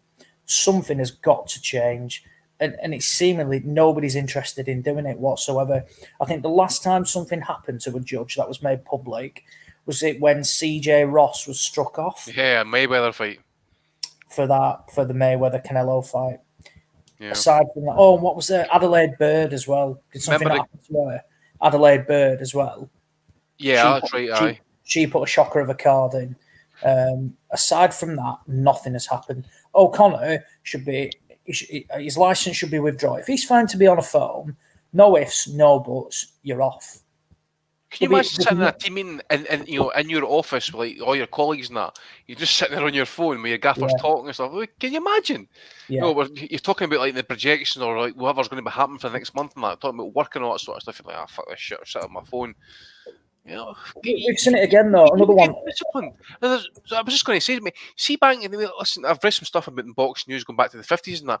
I was talking about an old fight in Scotland and that. There was a situation where an area board official was not happy with the handling of a fight. And back in them days, there was no judges. It was like the referee was the sole arbitrator and the sole scorer of the fight. If they weren't happy about the handling of a referee doing a fight, it would get put to the board. And quickly, they were either they're called A-star referee. They would lose that A-star status, which allows you to basically kind of like officiate British title fights. It puts you back down to kind of like area level or non-title fights and stuff. But there's none of that. And this is like within 2 weeks. This will just drag on. As you say, it's every week. Okay, with a bad result in Germany recently with Kulkai and Barrio, for example. But Germany hasn't even holding the same number of cards, the same level, kind of like Matchroom's doing. We can leave. Top ranks had discussing cards. Pacquiao, Bradley, for example. The first fight. Mexico's probably had its problems in that, but there's nowhere near as bad at the minute as the UK. We mentioned Kovalev. Dave Lee posted up a shot there. Danny Williams fighting that with low blows. Terry O'Connor doing fights. The fat mess once shouted out for a corner to throw in a towel so he could wipe the floor because there was too much water in the centre ring. He couldn't bend down to wipe it up, so he used the towel with his feet to dry the ring and kicked it out the ring. Andy, am I right in saying did he fall over once? Was it Carl Froch against Michael Monaghan and he fell over and broke his leg, I think? I think he did. I know you mentioned that, actually. But the thing is, Big Terry should know better. Big Terry fought. He was a heavyweight. He was a heavyweight amateur back in the day. He should know better. I mean, you're sitting at your fucking place of work. You're a professional judge. Yeah. At ringside at a professional fight. National television. But it's lackadaisical. It's lackadaisical as well because he's just comfortable knowing nothing happens. And like I said, if he's found to have been on that phone, fuck him off. Make an example of him. But we've seen it again. Look, MTK are big players in the game now. They've benefited from it. Fucking they got the final they wanted. Tyrone McKenna, O'Hara Davis. Who was the poor sod? Mohamed Mamouni. Pissed the fight against Tyrone McKenna. Pissed it. And fair play to him, he kicked off. He went ballistic. And even Victor Loughlin, who again has turned in some poor fucking cards in the past 18 months, turned around to the announcer and looked flabbergasted when it was announced McKenna had won. And Chaz Coakley, Kieran McCann and Marcus McDonald all scored it to Tyrone McKenna. And again, you don't need to be, it's just your away corner. Fucking Tasha Jonas against Terry Harper. It was convenient for Terry Harper to win that fight. Tasha Jonas winning was a bit of a disaster, really, a bit of a disaster. And she didn't get one card on that. And no, fair enough, it was closer. But she did get one card. John Latham gave it to her by a point, I think it was. But it was close. But I tell you what, if there was a winner in the fight, it was Tasha Jonas. And to score it and Ian John Lewis is another one who should be investigated because his judging is horrendous as well. And we bang on about, the officials we've got, how good they are. Yeah, we've got a top standard of officials. All we do is talk about them for being poor, for not doing anything right. What was another card, was it? Zach Kelly versus Jack Cullen. That was another disgusting one, just for recent times as well. Yeah, what about the Calzaghe Manfredo stoppage? Yeah. There's what we talk about mainly Terry O'Connor here and saying one or two other names, but there's people we highly respect that I know they've said to managers who've complained about the decision or the scorecards, if it wasn't me, it would be someone else. And that tells you everything you need to know about what goes on, behind the scenes at boxing. Up until, the highest levels, from the area levels all the way up to the top. This is the sort of thing that we're seeing regularly. It's disgusting. Do you know what I've said? I can't believe Ben is being so unprofessional, calling into the pod when he's out and about walking around. Who would do that?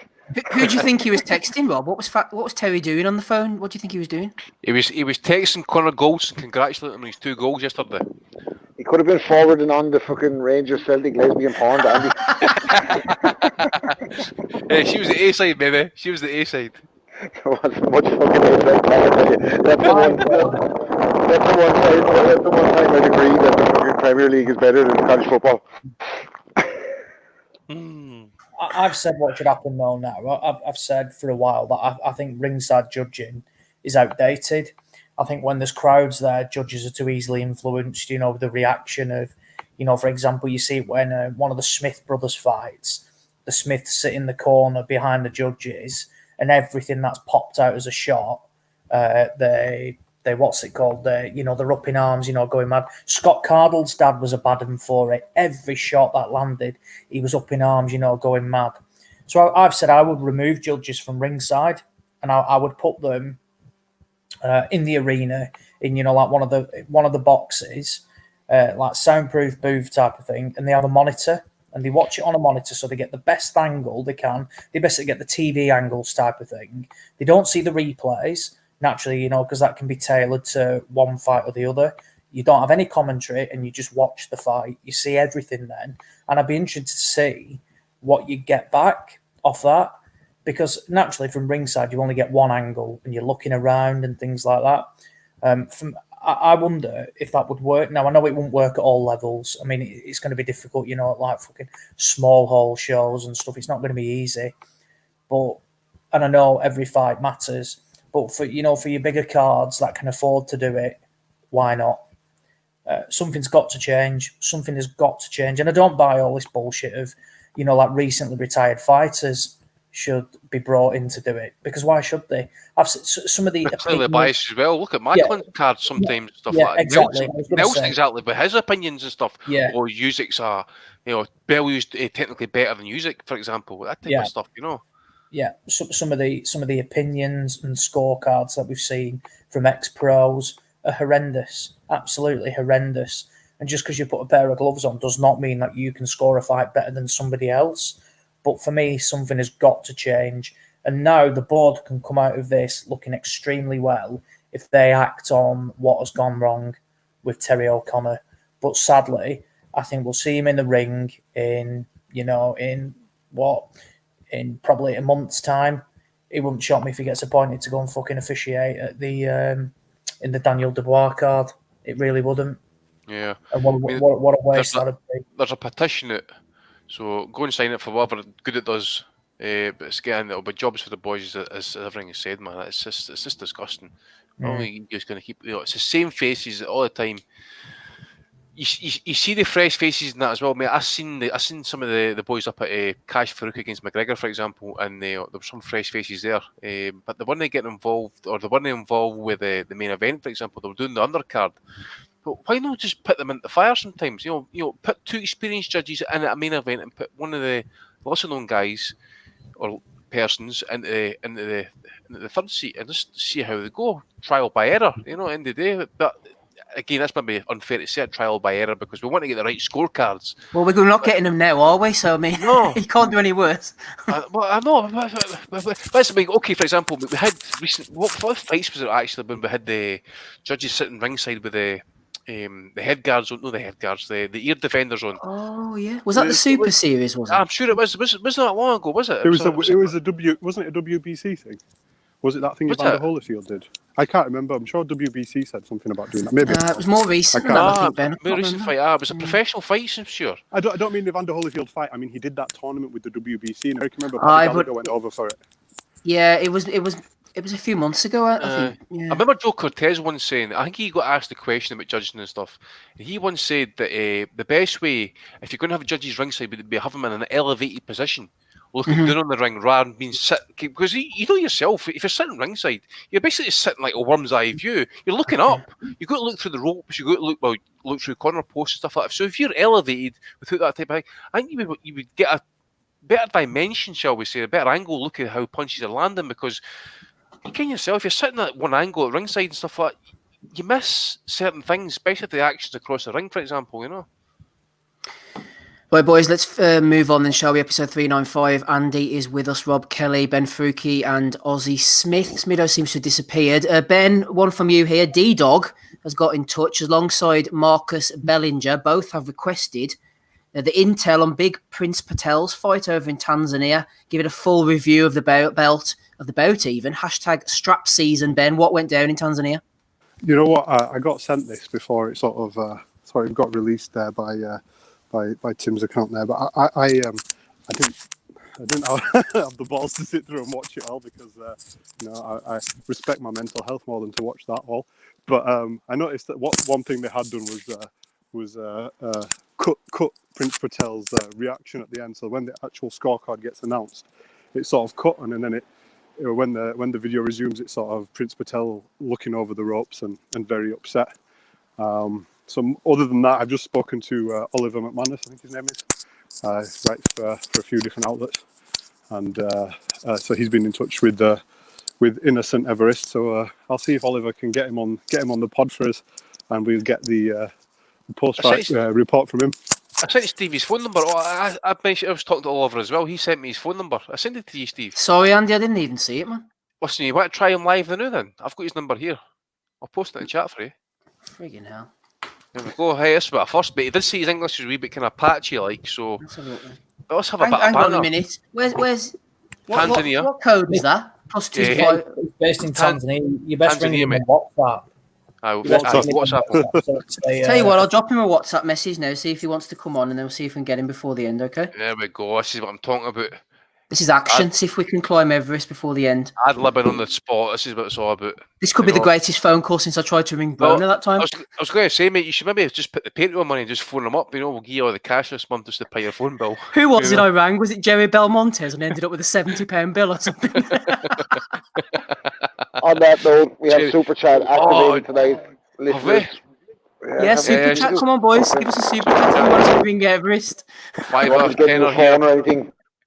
Where's Father Dick Byrne when you need him?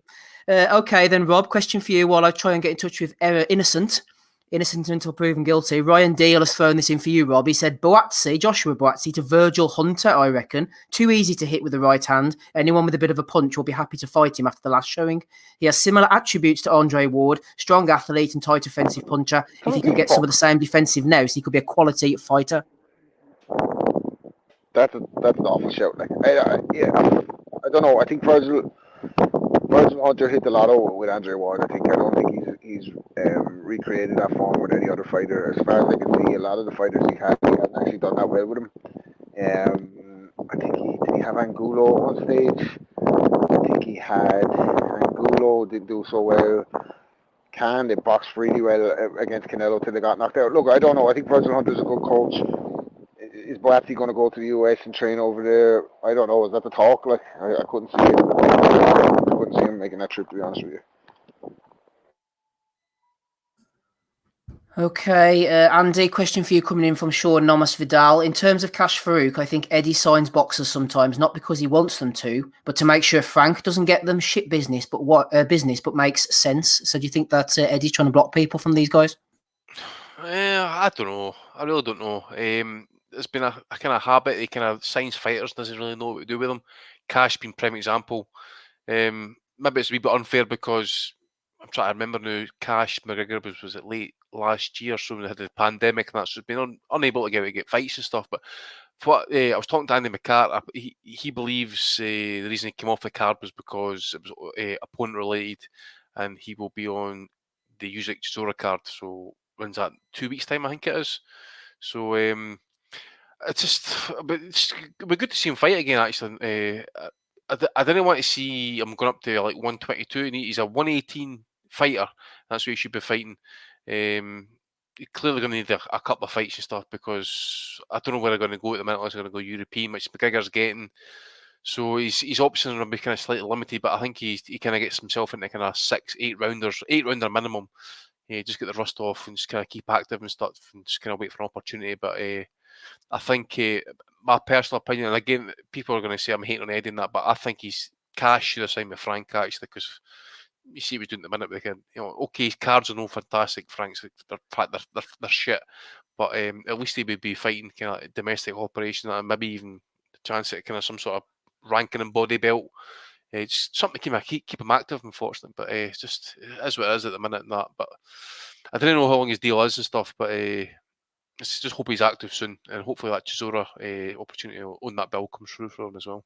Can I just say I think Eddie does do that, Steve. I think I was having this conversation with Eamon as well earlier this week, saying like Callum Johnson, Johnny Nelson shitting on him is absolutely ridiculous, and that's just more talking for his boss rather than his own opinion as usual.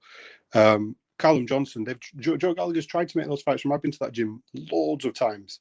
And I've had Callum and Joe tell me personally the fights they've tried to get Yard, Buatsi, all these other ones never comes off. Eddie doesn't really try for them, or when I say that, Eddie doesn't give the effort that he will give other people, because he has his own agenda. And I think it's the same with Cash Farouk. He saw that fight. Cash Farouk should have won that fight. Okay, I can see a potential thing for me to do there in the future. Perhaps a rematch with them, it'll make me some money. Maybe I can win some belts with him. But I don't really have to give him all the attention that I'd give some other fighters. And plus, I'm stopping MTK, I'm stopping Frank, I'm stopping any of the other smaller guys from even breaking through with a fighter like that, or making some extra money with a fight like that. And I think it happens across the board. Another fighter who I believe is still living up at your neck of the woods, Andy, Mohammed Rasim, he was signed by MTK. What the hell have they done with him? He fought Muthalaney for a world title, and then I think he's had one show out in Dubai since he went to MTK.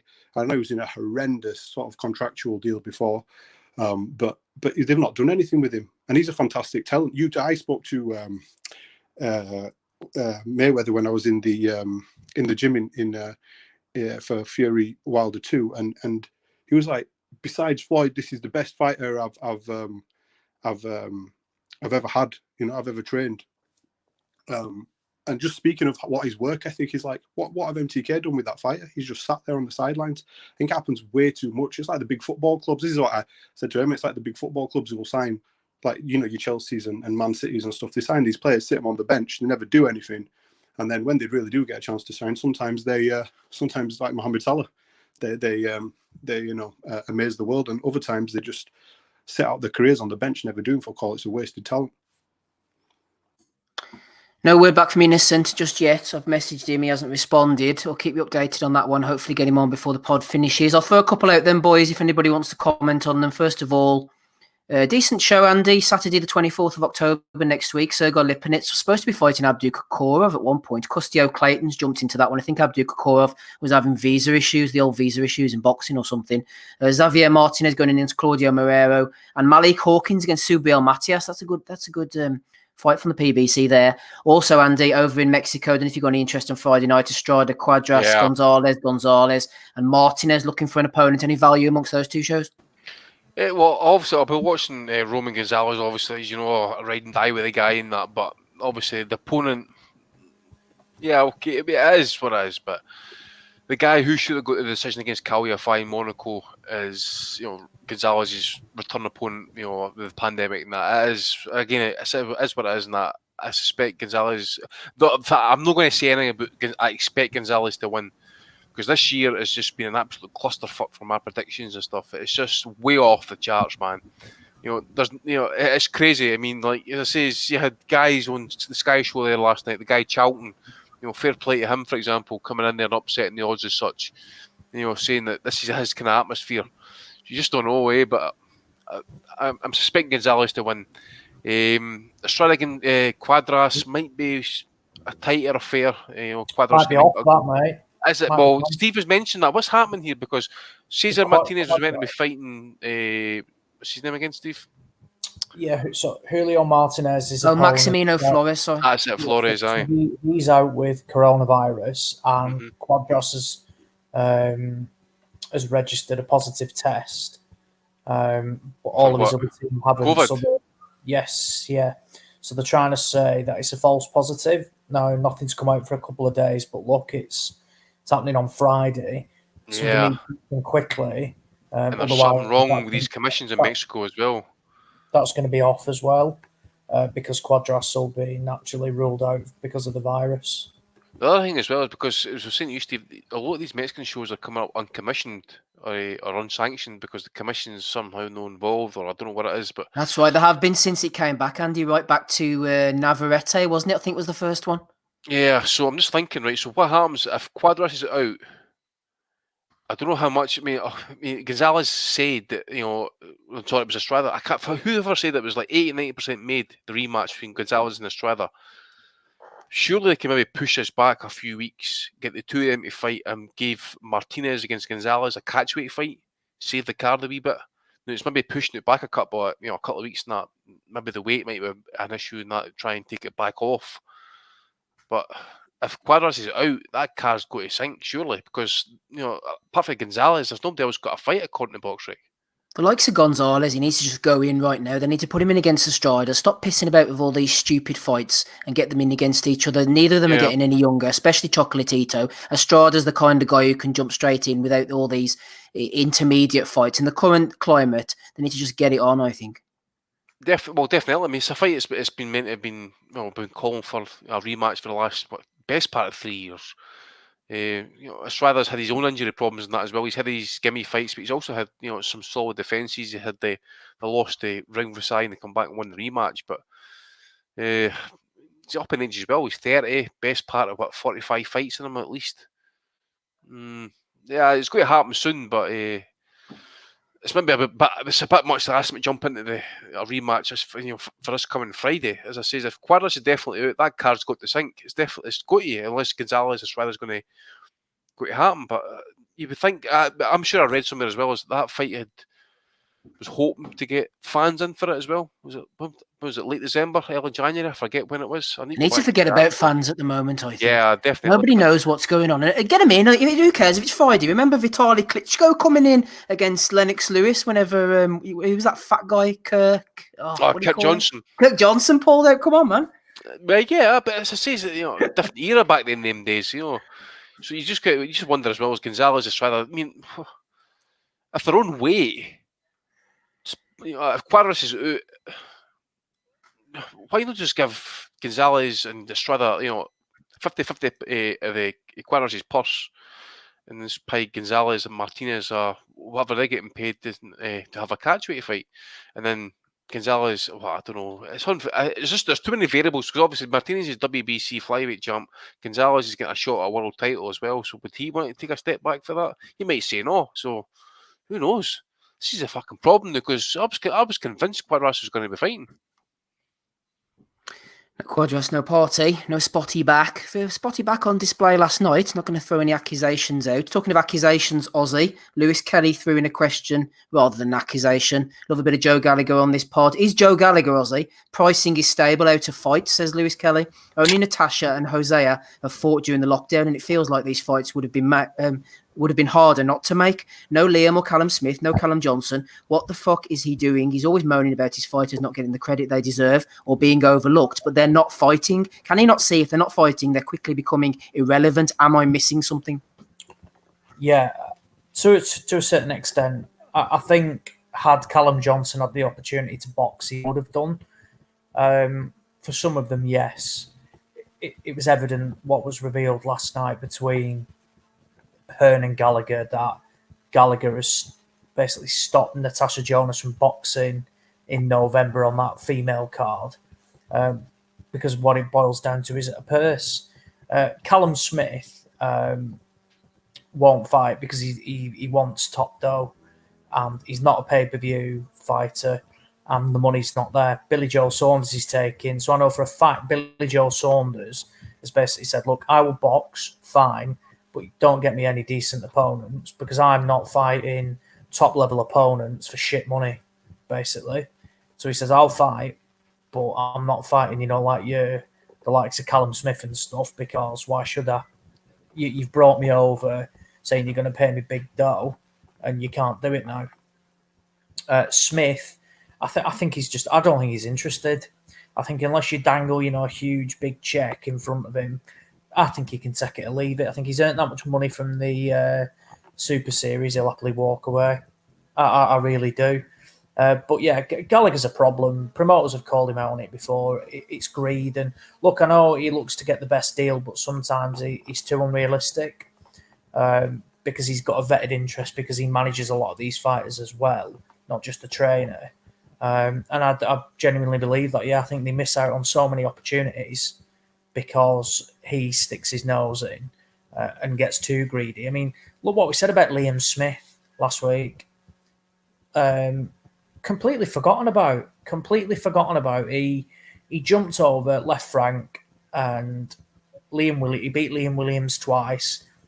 And who is the more well-known and having the better career now? It's Liam Williams. Liam Smith is just a forgotten man.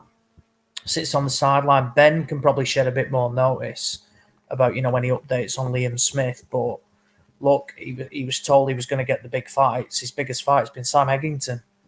And how long ago was that now? 18 months?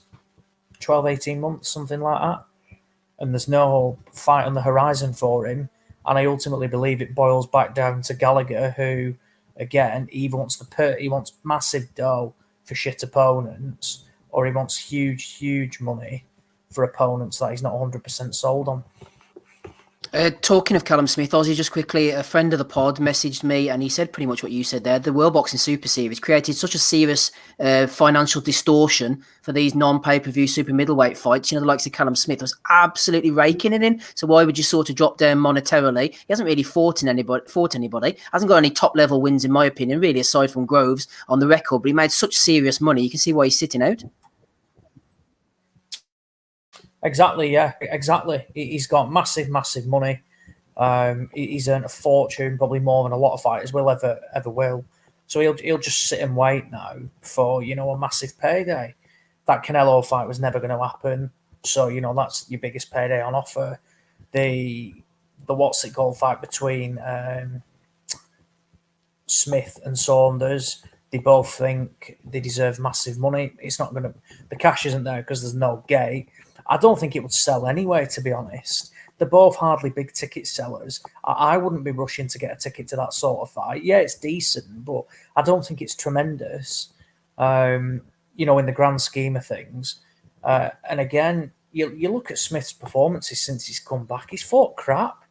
He Hassan and Dam, who was rubbish. He got beat off John Ryder, and then it's the reaction to that.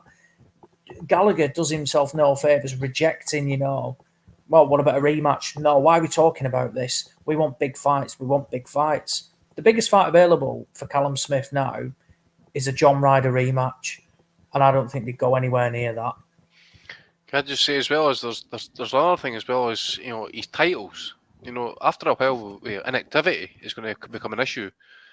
Does he end up getting forced to fight, or does he just vacate the belts, or does he get stripped? I want to know why there's been no talk of any mandatories. The one thing he's trying to worm his way into now, actually, is he's trying to get put into that number one spot against Avni Yildirim, for that vacant WBC title because of the Canelo, law thing or something like that. So you've got Diamond belt, aye. Yeah, exactly. But how that diamond belt isn't worth a carrot. It's a waste of time. How can a world, the WBA super champion be then installed as a number one, like a number one challenger. Well, it's as bad as last night, Aussie, with the WBC franchise. I thought, didn't Lopez take control of it, even though you weren't supposed to lose it in the ring? Someone was saying that on Twitter earlier. He ended up with 2 WBC belts here last night, but it was never mentioned in Box Strike that it was a WBC title was on the line. So who knows what it is? But yeah, I mean, it sums him up in a nutshell, though, doesn't it? Yeah, won't rematch John Ryder, won't take any other fights, but yeah, you try and get me a fight against Avni fucking Yildirim. I mean, fuck's sake. And don't come out with this bullshit of, I want to win the belt and stuff like that. He never wanted to win that belt because he fucked off into that Super Series. Well, it was number one challenger for the best part of 2 years. I was going to say, do you remember they were chasing Badu Jack for ages? They had a final eliminator against that Hadillah Mohammadi. Fought shite in the run-up, just crap. I remember he fought Luke Blackledge. And then after that, he got an opportunity to go in. I don't mind him going into that tournament, by the way. But for him to say that, they wasted and rotted around for ages waiting for this WBC shot, then fucked it off. And now, because there's nothing on the horizon, they say, we've been, ranked highly by the WBC for so long because, of this situation, we deserve our shot. You don't deserve fucking anything. Absolutely nothing. Why should they just waltz into that shot now? I mean, Avni Yildirim shouldn't be in that fucking position anyway. John Ryder deserves more of a shot against Avni Yildirim than Callum Smith does. Smith shouldn't be, able to hold that diamond belt when he's got another legit world title. It's not as if he's holding the IBO belt. That WBC diamond belt should be discarded. I mean, what is it? What is it? Like, what does that title do for you? Where does it rank you? What's the point of it? Bullshit, isn't it? It's as worthless as diamonds themselves. Yeah, exactly. It's bollocks. It's absolute bollocks. So, yeah, it says it all. If Callum Smith was to retire tomorrow, would any of you be disappointed? Because I wouldn't be. I'd just look back and say he's not really got that standout career win. George Groves is his best win, and Groves had a dodgy shoulder. Bar that, he's fought, just a complete, mismatch of opponents. Just poor. Struggled with some opponents as well. Skoglund, Holsken. Then he fights the likes of Hassan and Dam. He's another UK fighter that, for me, has been poorly mismanaged. Really poorly mismanaged. And getting him in the tournament, I think he was approached to go into that tournament, and that's just a case of winning. I thought he got fought, in the run of opponents he had. It would have been interesting to see him against Bramer. I think he would have beaten Bramer, but then fucking Bramer pulls out and he gets a walkover against that bloody kickboxer. So, yeah. Okie dokie, before we go on to Value of the Week's wrapping, Rob Kelly, I believe you were going to jump in there. Yeah, just while we were talking about forgotten men, it just made me think of something. You know who the biggest loser from Loma and Lopez is, really, when you think about it? Mikey Garcia, because it could have been him. He should have pushed for that fucking fight against Lomachenko 2 years ago instead of going up to fight Errol Spence. I always thought Mikey Garcia being so much bigger, a fella who was able to compete at 140, straight punches, just as good technically, well, not just as good technically as Loma, but up there, and genuine power. Could have been him, and he went chasing shadows and fucked his career up completely. Yeah, good point from Matthew there. All these guys orbiting around, exactly waiting for the Canelo. Canelo ain't going to come calling anytime soon. Excuse me, I don't think so. Episode 315, let's go on to the value of the weeks then, shall we? Rapping Rob Kelly, heard him there. He's with us, as is Andy Patterson, Ozzie Smith and Ben Faruqi. Okie dokie, let's have a look here. What have we got then? First of all, oh, no, not that one. Well, I suppose you could throw that in, couldn't you? Someone having to go at Terry O'Connor. We're big fans of that. Yep, Terry himself is getting nominated by Gerwin at CFisher32. Pretty self-explanatory information there. Joe nominating Sky Sports, doing a Black History Month skit, only to go and rob a black fighter 5 minutes later. Indeed, Thomas Asomba robbed against Thomas Ward. Bit of a Poundland Bernard Dunn vibe about him, Ward, but he seems like a nice enough kid, so we wish him well for the future. Baggies fan 1, always taking L's in and out of the football pitch. Baggies fans, Palooka Peters nominated him. Hopefully, if Katie Taylor gets the win next month, Clarissa Shields would be a good fight for early next year. Defo love to see that one. Okay, fair enough. I don't know if I screenshotted it or not. I don't know if you saw it, Andy. Clarissa was getting stuck in after the I've seen it, mate. Lomachenko find. They're calling course him she the was. greatest, and I've done this, and Of I've done that. course The she fucking quote was. was in full voice. She was. Yeah, What about that? She's the greatest woman of all time. pretty much. She said they were going about Lomachenko doing this and moving up divisions. And what about the quote? What about the quote, Andy? The quote. Listen, there's a. I didn't want to mention it as a white man, but there's an unearing or unnerving situation involved in here. A bit of racism about this fight, because I've just seen a tweet there actually for some African American who has screenshotted something and tweeted it by saying, this is for Lomachenko fans, and it's got a screenshot of Google, and it says Honduran, racist comments, for example. So it's obviously the kind of baiting and stuff like that. It's kind of horrible to see that. I don't know if it's just because it's American culture and that, but fuck She's a me, banger man. anyway. Clarissa Shields. The only person that mentions Lomachenko and Clarissa Shields in the same breath is Clarissa Shields. But you know what? Rocky Fielding. This racism thing is true, and that's when Rob, you mentioned what I was saying about Lomachenko winning being bad, and the reason why I thought it was bad just was because it sort of helps push these narratives that people are putting out there that are just racist narratives. They don't like the fact that people were saying Lomachenko's number one simply for the fact that he's a white fighter. I'm a person of color. I think it's fucking nonsense to say that. If you're going to judge people or only support people because they're from the same ethnic origin or else, you're a fucking idiot. And you are, if you're a good fighter, you're a good fighter at the end of the day. And that's all that's the only way we should be judging people. But there's a massive narrative out there to only support people that come from, and it seems to be especially prevalent in the States, only to support people that come from your sort of background. Big time. It's completely unacceptable. We need to fucking get that out of the sport. Big time. I experienced that in the States, and I'm talking like in talking boxing with people. I get talking boxing with people. I've heard Lomachenko has a coming soon. Golovkin is not all that. I've heard all that. But I mean, Floyd's at the start. Floyd's at the middle of it all. A fella like that, like we mentioned it last week. He's been at it. He's bringing it to the forefront, and blatantly coming out saying that anybody that thinks Loma's pound for pound number one is a racist. That's fucking ridiculous. And I rarely tweet anything about boxing. I rarely get into, atting fighters, because who the fuck am I to add a fighter to criticize him, really? But at the same time, I couldn't let the Devin Haney things, for him to come out and say Lomachenko, I told you he was whack all along. I think I was qualified to answer him. Yeah, I was qualified to answer him because we've, on this panel, all won as many world titles in the ring as Devin Haney has. So, fucking shocking. But it's sad. We talked about it on the pod millions of times. It's a disgrace. People that watch the sport like that are fucking disgrace. Absolutely. Yep, exactly. Shout out to Clarissa for Belly of the Week nomination. Belly of the Week for Prince Patel as well, losing to the main man Everest. Unfortunately, nothing back from Everest. Maybe he's asleep. It might be like 3:00 in the morning there or something. But we haven't managed to topple Everest yet. We maybe try and get him on for next week if we can. I missed out on him during the week, unfortunately. Here's another banger. Danny Cassius O'Connor, whatever you call him. Unpopular opinion. I hate people who talk shit about stuff they've never done. I get that boxing is subjective, but it proper grits my shit when you have people talking about the game like they were Angelo Dundee's apprentice and they've never laced up the gloves themselves. And Andy, how many fights did Angelo Dundee have?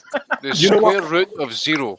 I went through Danny Cassius Connor's timeline when I saw that tweet, and he's got so many tweets where he's talking about football and complaining about coaches and signings. I was thinking, he's a bit fucking hip. He said that was okay though, didn't he? Because he played football at a decent level. Cool. He's saying we got opinion. I hope his football career is better than his box rig. Yeah, quick one on Angelo Dundee, Andy. It was a classic comparison. It was a classic comparison. So I said to him, Angelo Dundee had never fought, and that Jesus wept over it and said, and I said, so what's the excuse for Tunde Ajayi? He responded and he says, Tunney's been around with the game for years. And I says, I saw a lot of blaggers, mate. Didn't respond to that, did he? Good old Danny. Good form. Ricky Gravel threw that one in. I haven't seen Ricky tonight in the chat. Hope you're well, Ricky. Hope you're still alive. It's always a bonus. Derek Chisora. War is coming, says Chisora. Sean jumped in. Bradis pressured Usyk and gave him fit. Derek's a different level when it comes to pressure. 100%. British Boxing Blogs nominated him for that. Here is the man himself, Tony. Yes. Usyk will beat every heavyweight except Fury and Joshua, says Tony. Oh, is it that one? All right, I thought you were going to give him the nomination for the O'Hara Davis beef. We'll get to that one. Oh, yeah, I'm going to mention that in a minute. Yes. Who's Tony Bellew beat? Who's world class, Rocky? Who has he beat? Vacant titles. Good old Tony. Yeah, tell us about the O'Hara beef there, Andy, while you're at it. Actually, I haven't got a screenshot for that. What was going back and forwards? O'Hara seemed to drop a bit of bait out. Tony had a fighter boxing last night. Do you know any more information? Well, I think he put out a tweet. Was it yesterday? I think it was Davis. He says, "How are you, Tony? How you doing, Tony?" Or something like that. Like, he spoke too highly of your man for him to get spanked today. So did Tony have a fighter on the card on Saturday? I think he did, but I'm not sure who it was. He got beat. Was it Joe Laws? Was Laws his fighter? No, it wasn't Laws. It was something else. Who was it, Ozzy? Was it the fellow who fought Kane Baker? No. Who's that? Sorry. Who was Tony Bellew's fighter on the card on Saturday? Yeah, Kane Baker. Kane Baker. So he fought Kane Baker. Right, so Tony Bellew's fighter got beat. Am I right in saying that? Yeah, that's right. Yeah. Yeah. Right, so I'll tell you his name. Mashek Spear. He's called. Did they get knocked out or something like that? Got beat on points. 59, Right. Okay. 56. So Davis has basically kind of tweeted out like your man's took an L on that, and you keep it moving. That PS Usyk turns you into a pancake. With all these pictures of Tony lying sparkled with his legs abreast and Usyk laughing and all that sort of stuff and that. So Tony's come back and says, "Will you ever do this quitter with his WBC title at Goodison Park and that?" So it just kind of like snowballed for there, and basically Tony just went fucking full fucking tomahawk in that. He just says, "I'll see you when I see you," and all that sort of shit. So it's like, I'm like Tony's basically saying within 2 minutes like social media isn't real, and he's raising O'Hara Davis 2 minutes later. You know, so it's fucking brilliant. The clash of the titans, that one, isn't it? O'Hara versus Bellew. But I thought Tony was very company man last night. Actually, did you ever notice he was talking about some of the fights that was happening and stuff?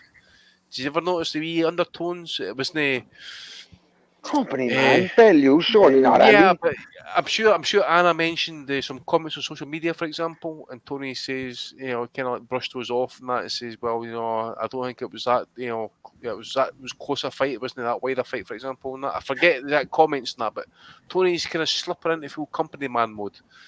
He can't shut the fuck up. Did you hear him in the IFL when he said, if they were talking about potential opponents for Tyson Fury for this takeover fight, and he said, they said, who would you like to fight? And he thought about it for a second, and he said, tell you what, if Frank Warren is so keen on having Dubois fight White, why doesn't he have him fight Tyson Fury? Because he's fucking contracted to fight George Hoyt, that's why. Jesus Christ. But it's like he repeats Eddie Hearn's lines bar for bar now. Like last week it was all about Joshua. Who else has done this so quick in the sport? Who has achieved what he's achieved? Anthony Joshua, when he was defending his position on Joshua beating Fury. Absolute regurgitation of the Eddie Hearn tripe. So yeah, he's unbelievable at the moment. He cannot shut the fuck up or get out of the way of a camera, Tony Bellew. Can I put another one in for Tony Bellew, Steve, just while you're up? Yeah, of course you can. We're on Tony. So Tony kind of comes out on this, I think it was about Thursday, saying like, Matchroom, this is just simple facts. From August to December, they've done 18 shows globally. Who else is doing these kind of numbers and stuff like that, right? So literally, I respond, everybody responds, it's literally a top rank, right? It says, but of course, Tony's just too much a company man to notice and that. But then, if he's too much a company man to notice, how did they notice that 5 feet homophobic fucking flag to Canada leash hanging behind him go put up by a fucking ninja or an SAS hit squad? They never saw that either, did they? He's too fucking blind to notice. Tell you what, he never saw either. Usyk's fucking left hook. When he got iced. My town that created all my fake sounds. Another shit keep holes in the ground because my style's like a chemical spill. Guys, like a chemical spill! Conducted in form, this is a hell of a concept. We make it hype, and you want us to flip this. Shake With this. Oh, he's on the snort there, eh? I've never seen that one before. Unbelievable. That was classic, man. That was when Tony got the morning after Tony got iced by Usyk. That one. Oh, brilliant. He was on rare form that day. Shout out to Porky, man. Anyway, moving on. Zeconomics has nominated AJ's Lucozade Sport for Belly of the Week. Drink it humbly. There's Stay Humble, Apple versus Raspberry, Anthony Joshua, Lucozade. Drink gets you up off the canvas after you've been knocked down by Ruiz, I suppose.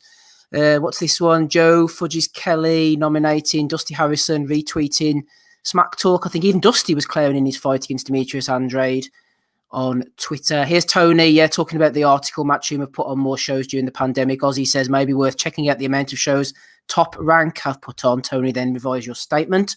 This is a nomination from David Almond for George and Devon Haney. They put up a little meme there saying Devon Haney every time they advertise Loma versus Tio for all the belts, and then Brooke sort of rolled in his eyes, and Devon Haney facts, like trying to say, I'm here as well, my little email championship. Nomination for BT Boxing Sport. Can't remember who nominated this one. Everything is there for Tommy Fury to become a world champion. John Fury, Tyson Fury, Sugar Hill Stewart is some team to have around you. Tommy Fury ain't going to become a world champion anytime soon, boys. Marcus Bellinger was nominated. Bob Arum. Kell Brook is one of the elite fighters in the world. A real test for Terence Crawford. Teddy Watson has nominated Neil Fannon and Alex Arthur. Good move, Alex. Comfortable for Ritson. Barely took a shot. Watched Vasquez run around for 12. Easy night. And Alex Arthur said, I thought it was a fight. There was one man trying to fight and the other trying to run and survive. So they both basically thought that Ritson won. And finally, Coney has nominated Joe Gallagher for claiming that Natasha Jonas is not being allowed onto Sky because of racism. So Joe's going in there on that one. Fuck off with that. It's bullshit. Do you remember when Ted Cheeseman boxed Scott Fitzgerald? And Cheeseman usually goes into a war. And what did Cheeseman do? He boxed on the back foot, prodded around, didn't get involved in the war. And fuck me, Sky went Bulu for it. What a performance. What a tremendous style. This is excellent.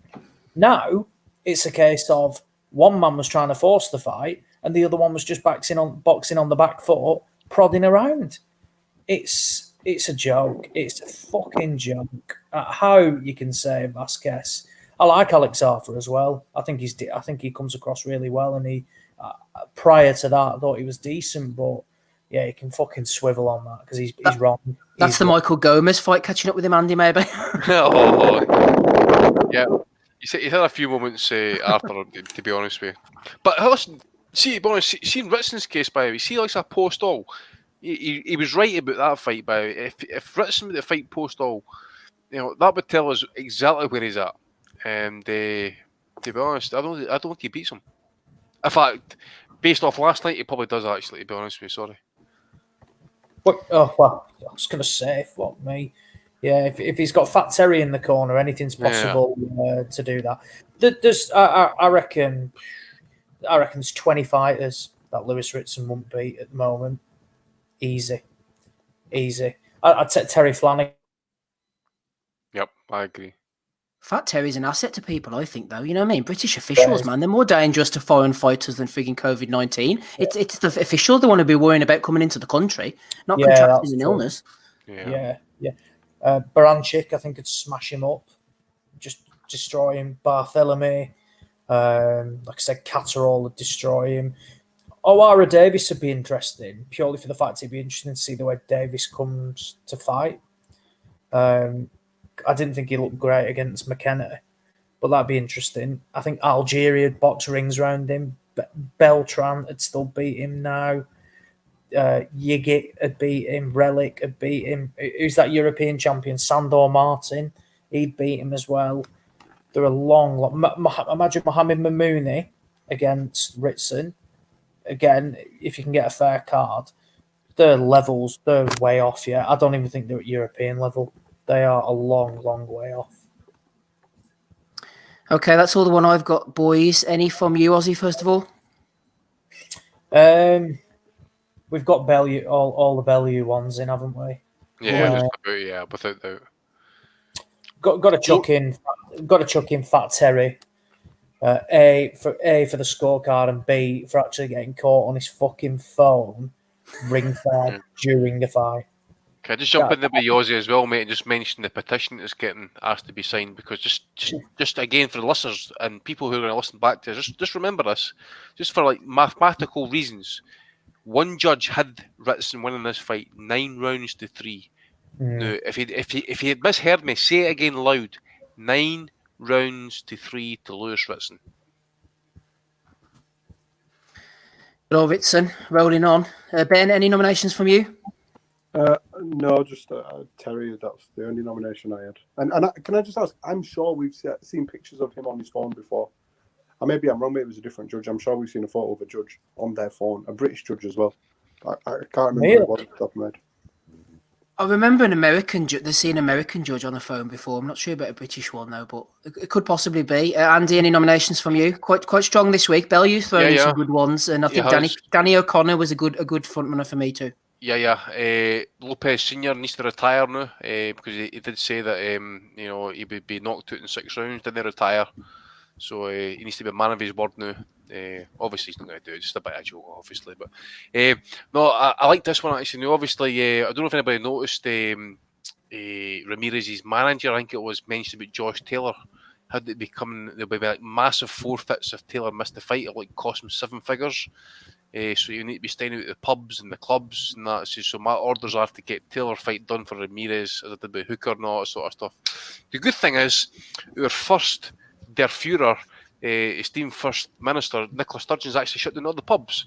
So Josh Taylor will not be in any fucking pub or club in the very near future. So we need to thank our Der Führer for saving Josh Taylor a 7-figure purse or a fine there. So at least that's something to kind of be thankful for. Ricky Richardson as well. Very unpopular for me to say this, but Richardson edged it for me.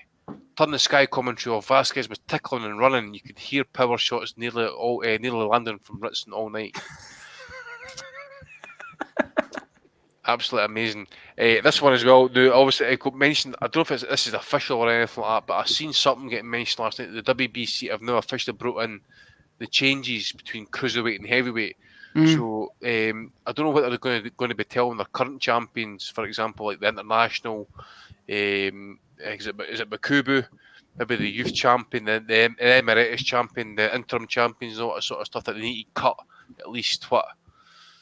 I think it's £10. What's that? 5% or whatever out of the body weight, and then if they can't do that, they need to step up another. Is it £12 to fight the smallish heavyweights and stuff without naming the division in between? What a clusterfuck! Is this going to be the only body that's going to recognise a division between cruiserweight and heavyweight? What's the IBF, WBO, and WBA going to be doing about this sort of stuff? It's just an absolute fucking joke. So we'll throw WBC in there as well. Happy to throw them in as well. Porky threw one in for Steffi Bull for tweet-related offences. We've got Tony Bellew as well. Bomber Bellew's balls bouncing off Bean's beak. There's an image for you to think about on a Sunday evening. Who else hasn't gone yet? Rapping Rob Kelly. Have you got any nominations? No, I just think Haney deserves to be a strong nomination this week.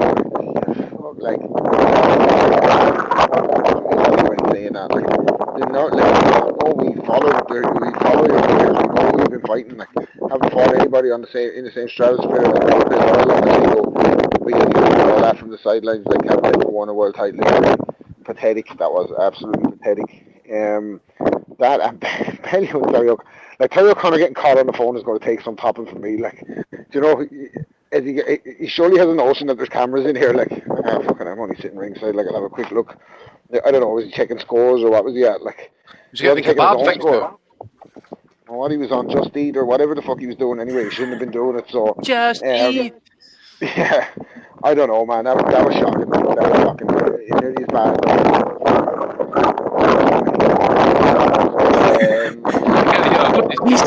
You're getting off to Oz. I figured out what it is. It's when I'm walking. I'm such a free fighter. When I start walking, the wind starts rustling behind me. So I'm sorry about that. But yeah, Haney, Bellew, and Terry O'Connor can't split them. Yeah, Haney's a good one. Bellew's a good one. It's got to be Fat Terry, Ozzy, for me. It's got to be Terry. Yeah, he's not going to win it, but I'm just giving another shout as well. Billy Nelson has just tweeted saying, my prediction is Lewis Ritson will win a world title by the end of next year. So I don't know what he's basing that on. After I think that's a troll, actually, to be honest. I think he's trolling there for some reason. Really? I think so. I don't know why. There's just something sticking in my craw about that. I wouldn't be surprised though. See these days, you only have to get a couple of wins, a vacant WBO appears, and then all of a sudden Bob's your uncle, Bob Aaron, maybe literally, you know. No way. So there's not a chance that's happening. No way. Not by the end of 2021. But for my vote, yeah, it has got to be Fat Terry O'Connor. 2 for Terry. Make it a threesome, Andy. Absolutely, mate. I mean, listen, if you thought carrying cleverly back to the corner against Kovalev was bad, this is just disgraceful. I mean, we go back to it. Listen, corruption or incompetence, neither is good, and he's shown potentially both over the course of his career. And that, and it's